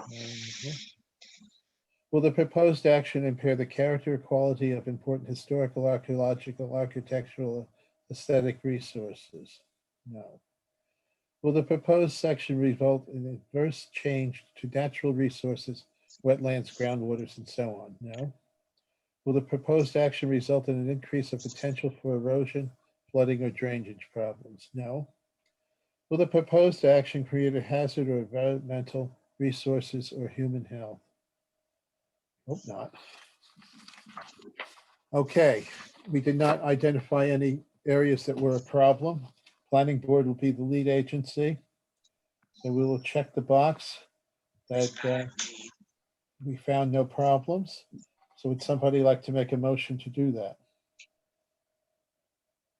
I'll make a motion, John Kaufman. Thank you, John. Second. I'll second it, Kathleen. Thanks, Kathy. We have a motion and a second on the floor. Any further discussion? Okay, we'll have our vote. What happened to my list? Barry, Aye. Mary, Aye. Joe, Aye. Kathy, Aye. John, Aye. Ken, aye. All right, the seeker's approved. At this point, we would probably be ready for a motion for preliminary approval. Anyone wish to make that motion at this time? I'll make the motion. Thanks, Kathy. I'll second. Oh, we have a second and a third all in one. Thank you. All right, we have a motion on the floor for preliminary approval for signage for the windows and the space between the windows on this outside of the building, not the lawn sign. Barry, is that agreeable? Aye. Aye. Mary, Aye. Joe, Aye. Kathy, Aye. John, Aye. and I'm an aye. So, all right, we have now two preliminary approvals for Brendan. We have not set a public hearing date for either one, so we need to do that. We might as well do both of them at once. Probably 5 minutes apiece is enough. And I think we're going to have one more, so these could be at 7:20 and 7:25 on June, whatever date that is.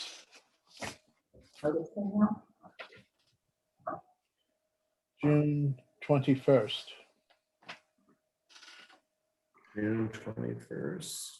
First.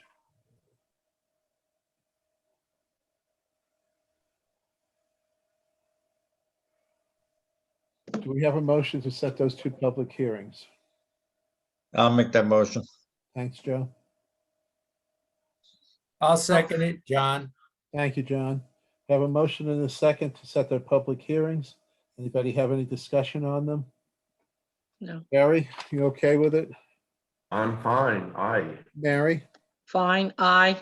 Joe, Aye, fine. Kathy, Aye. okay. John, Aye. and I'm an aye. So, Brendan, I know some work for Kathy to do at this point. You have notices to be sent out for the public hearing for next month for both things. And I think you can probably do one notice with both things, 2 paragraphs. Anybody have a problem with that? No. Anything else, Brendan? Thank you very much. We appreciate everybody's time and attention. You're welcome. And our attention is going to be getting less as time goes on here. Okay, Crystal, you ready to go with Stephen Miss? Yes, I think so. You're on. Maybe I am. So I just went off video. So I'm going to stay. Oh, it's okay. You're on voice yet. Yeah. No, I think you went off mic too. Where did it go? We make a Special. great bunch of computer operators. I mean, I think it's just the computers tonight. We're just Well, I gonna don't know go with what it. key to push, so I'm no help. All right, let me just make all this stuff smaller.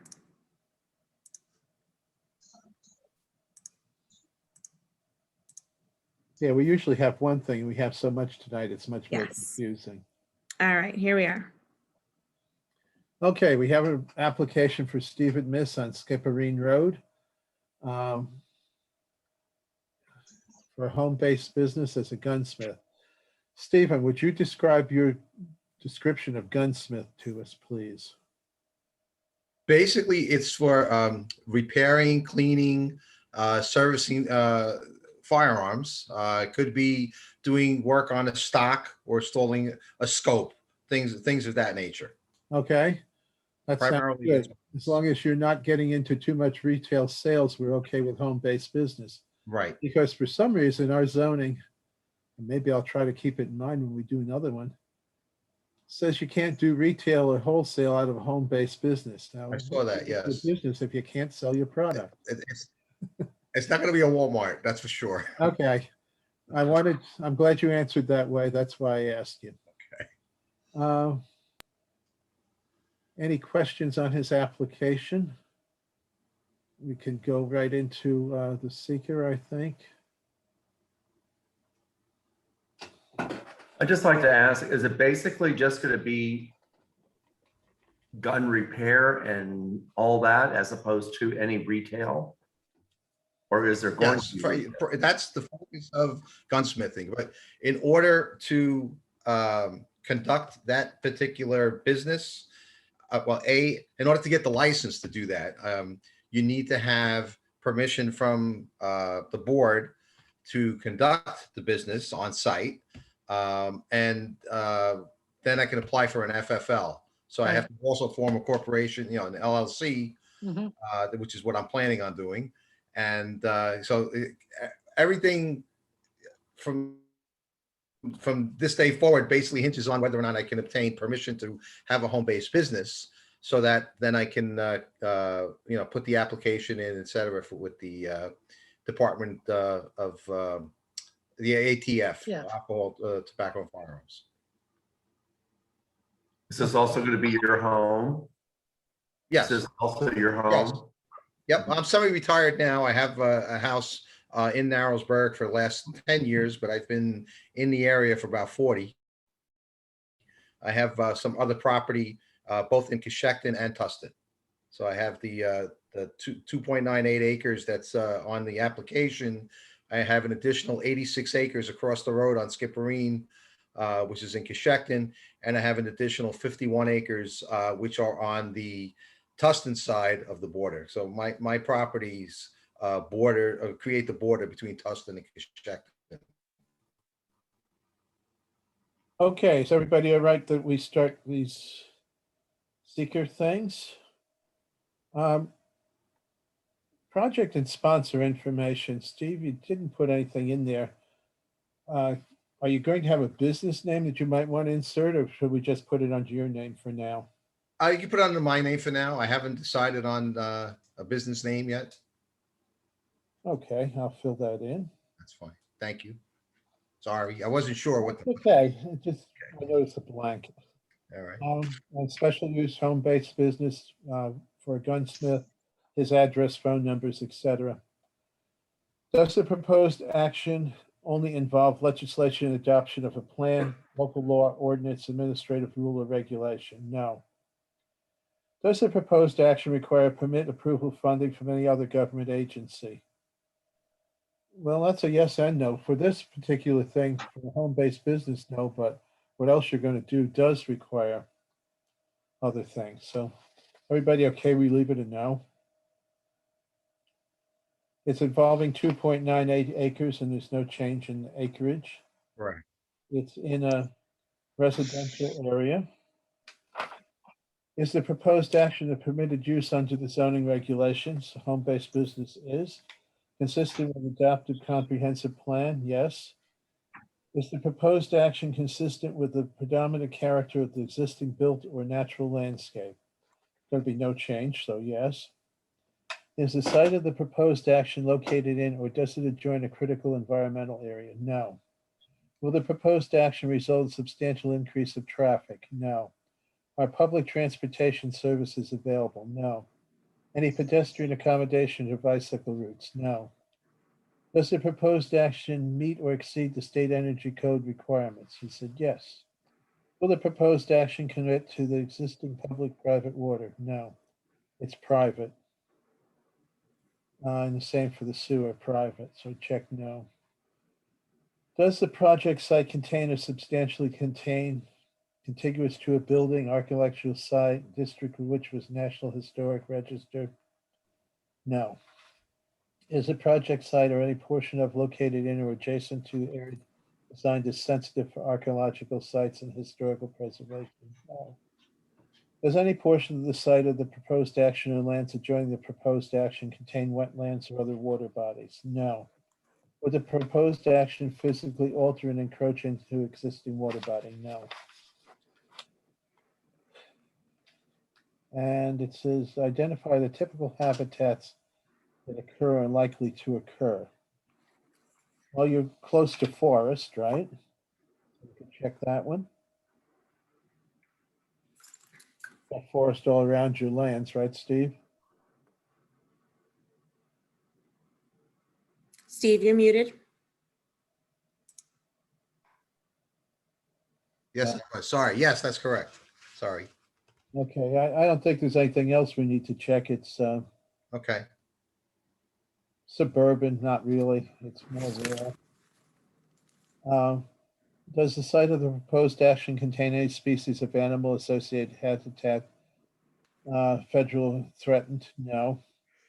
Is the project located in 100-year floodplain? No. Will the proposed action create stormwater discharge? No.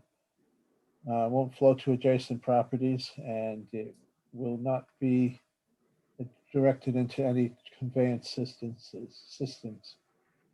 Does the proposed action include construction or activities that would result in impoundment of water or other liquids? No. Has the site of the proposed action or adjoining property been location of active solid waste? No. Has the site of the proposed action adjoining property been subject to remediation for hazardous waste? No. And Steve has signed it. Any questions on his section? I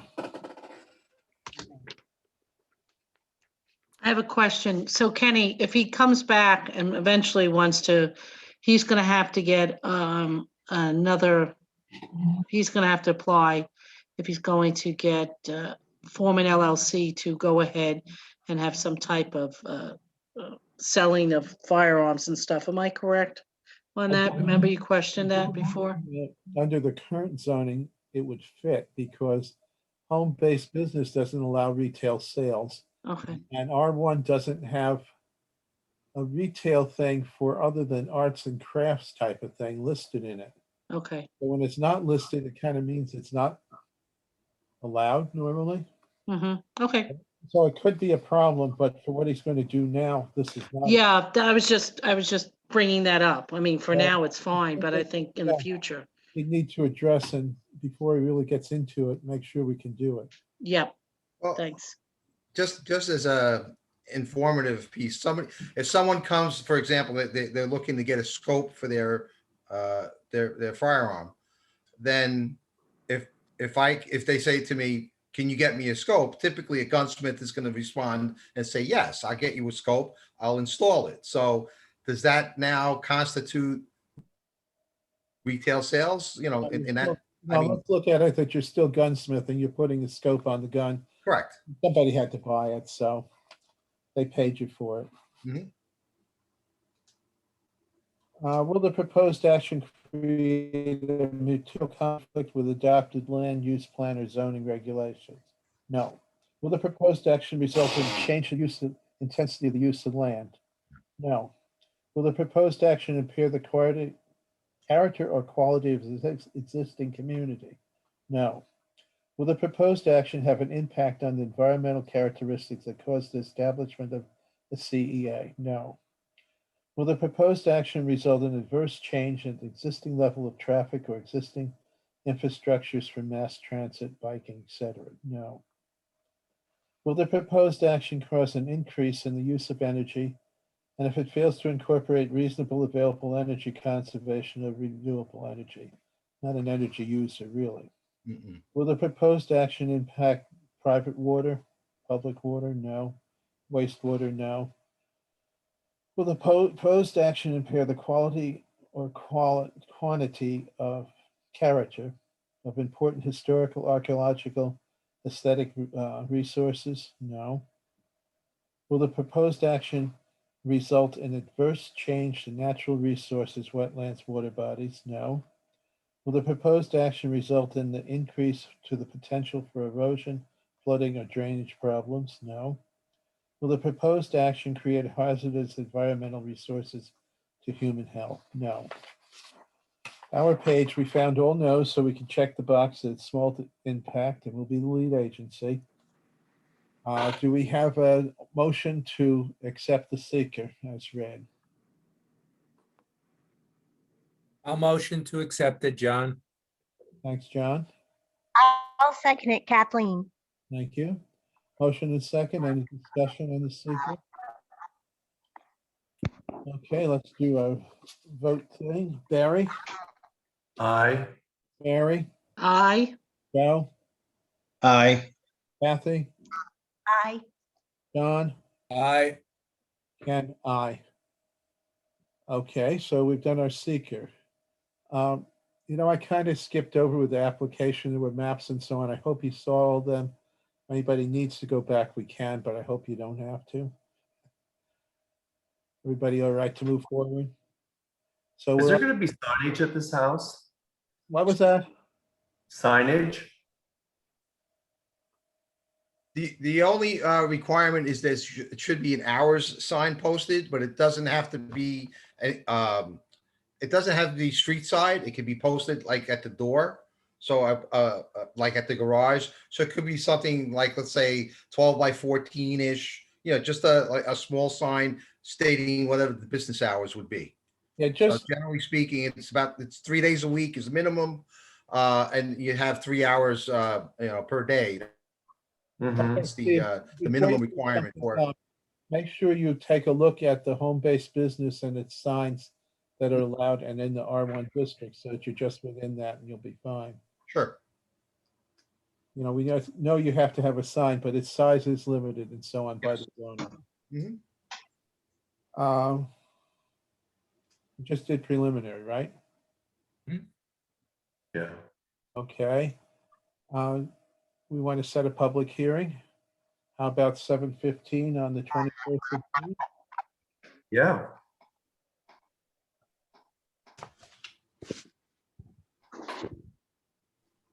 Now, Steve. Yes, you sir. have to send letters out to all adjoining property owners within 500 feet of your parcel, all sides of it. Okay. Won't be too many there because of the bigger parcel. and you always have- I'm across the street. I believe the only property within 500 feet would be the next door, which would be 32 Skipperine Road. That was recently Right, sold. and down towards 97, the Canfield property or whoever owns Oh, that. no, actually, it's going the other way. I know I'm the first house off. you have to go always, Yes, sir. 360 degrees around it. Correct. Well, that would still be part of that other property, 32. Okay, yeah, you're right. It wraps right around it. Yes, Sorry, sir. sorry, I forgot that. And that's probably far enough away from Lauper's property that you don't have to give him one. I believe so. Just check in town of Coshocton and make sure there's nobody on the other side of the street that's within 500 feet, that it's all you. Yep, it is all me. That I know. Okay. All right. So you just send a basic letter, certified return receipt requested. We get the return receipts back when you get them and the little coupon that you mailed it. Okay. Bring that to the public hearing and maybe we'll be meeting in person, who knows, or get it to Crystal Okay. for the June 21st time. Okay. We may need to decide if these are going to be in person or Zoom. That way we can, everyone that was here tonight can send out the appropriate letters, including the Widens. I guess we better say Zoom, and then if we have in person, the Zoom will still be going too. Is that correct? Yes, that's kind of how we did it with everybody else. We had to do a mixture because the executive order, I think, only covers the end of this month at this time, but they keep extending it. Yeah, so why don't we say Zoom, and that will cover us, and if we meet in person, why, they'll see us on Zoom in person. You okay with that? Yes. Mhm. Well, that's for Brendan and Steve, well, both. That'll be the same information that you signed on with tonight, the same Zoom link and Mhm. ID. We'll hope that you'll send us a new one since we always have trouble finding things. Always. They're on the calendar for the town of Tustin, but I'm always happy to send them out. Thank you, because I lose more things than emails. So many come in, they just get too far down. Okay, so Steve has got a preliminary approval. Any public comment tonight? I hope you have one, it's short. I like your new haircut, Ken. It's about time, huh? 9 months? I mean, I think so. Maybe we'll go a year this time, who knows? Why waste haircuts? I don't know where my agenda went to at this point, but it doesn't matter. Anybody else have comment? Anything else we were supposed to cover that you remember, Crystal? There is nothing else that I'm aware of. Nope. We're able to close. So Barry, Yes. you like to say it's kaput? Put. That's It's kaput. kaput. Kaput. I think we're all pretty much kaput. Kaput. All this time. Anyway, thank you for your time. It's 10 o'clock. We've been here much too long, but we did a lot of things tonight. So see you on the 21st, and hopefully if anything comes in. I wasn't thinking that I would be doing this, and Ed was getting the stuff, and I was kind of letting him take care of it. And then his going in the hospital today, suddenly I got thrown into it. So it made it a little more confusing, and I apologize for that. And if anybody would like to be the deputy chair for a while, please let me know. Because tomorrow I'll spend most of the day mailing this crap out to UDC and the county and so on. So we have a motion to adjourn by Barry. I'll make that motion. and- I'll second it. Okay. Any comment? Good night. Good night. Good night. Good night. Lovely evening, Thank you very much. everyone. Bye. Thank you. Good night.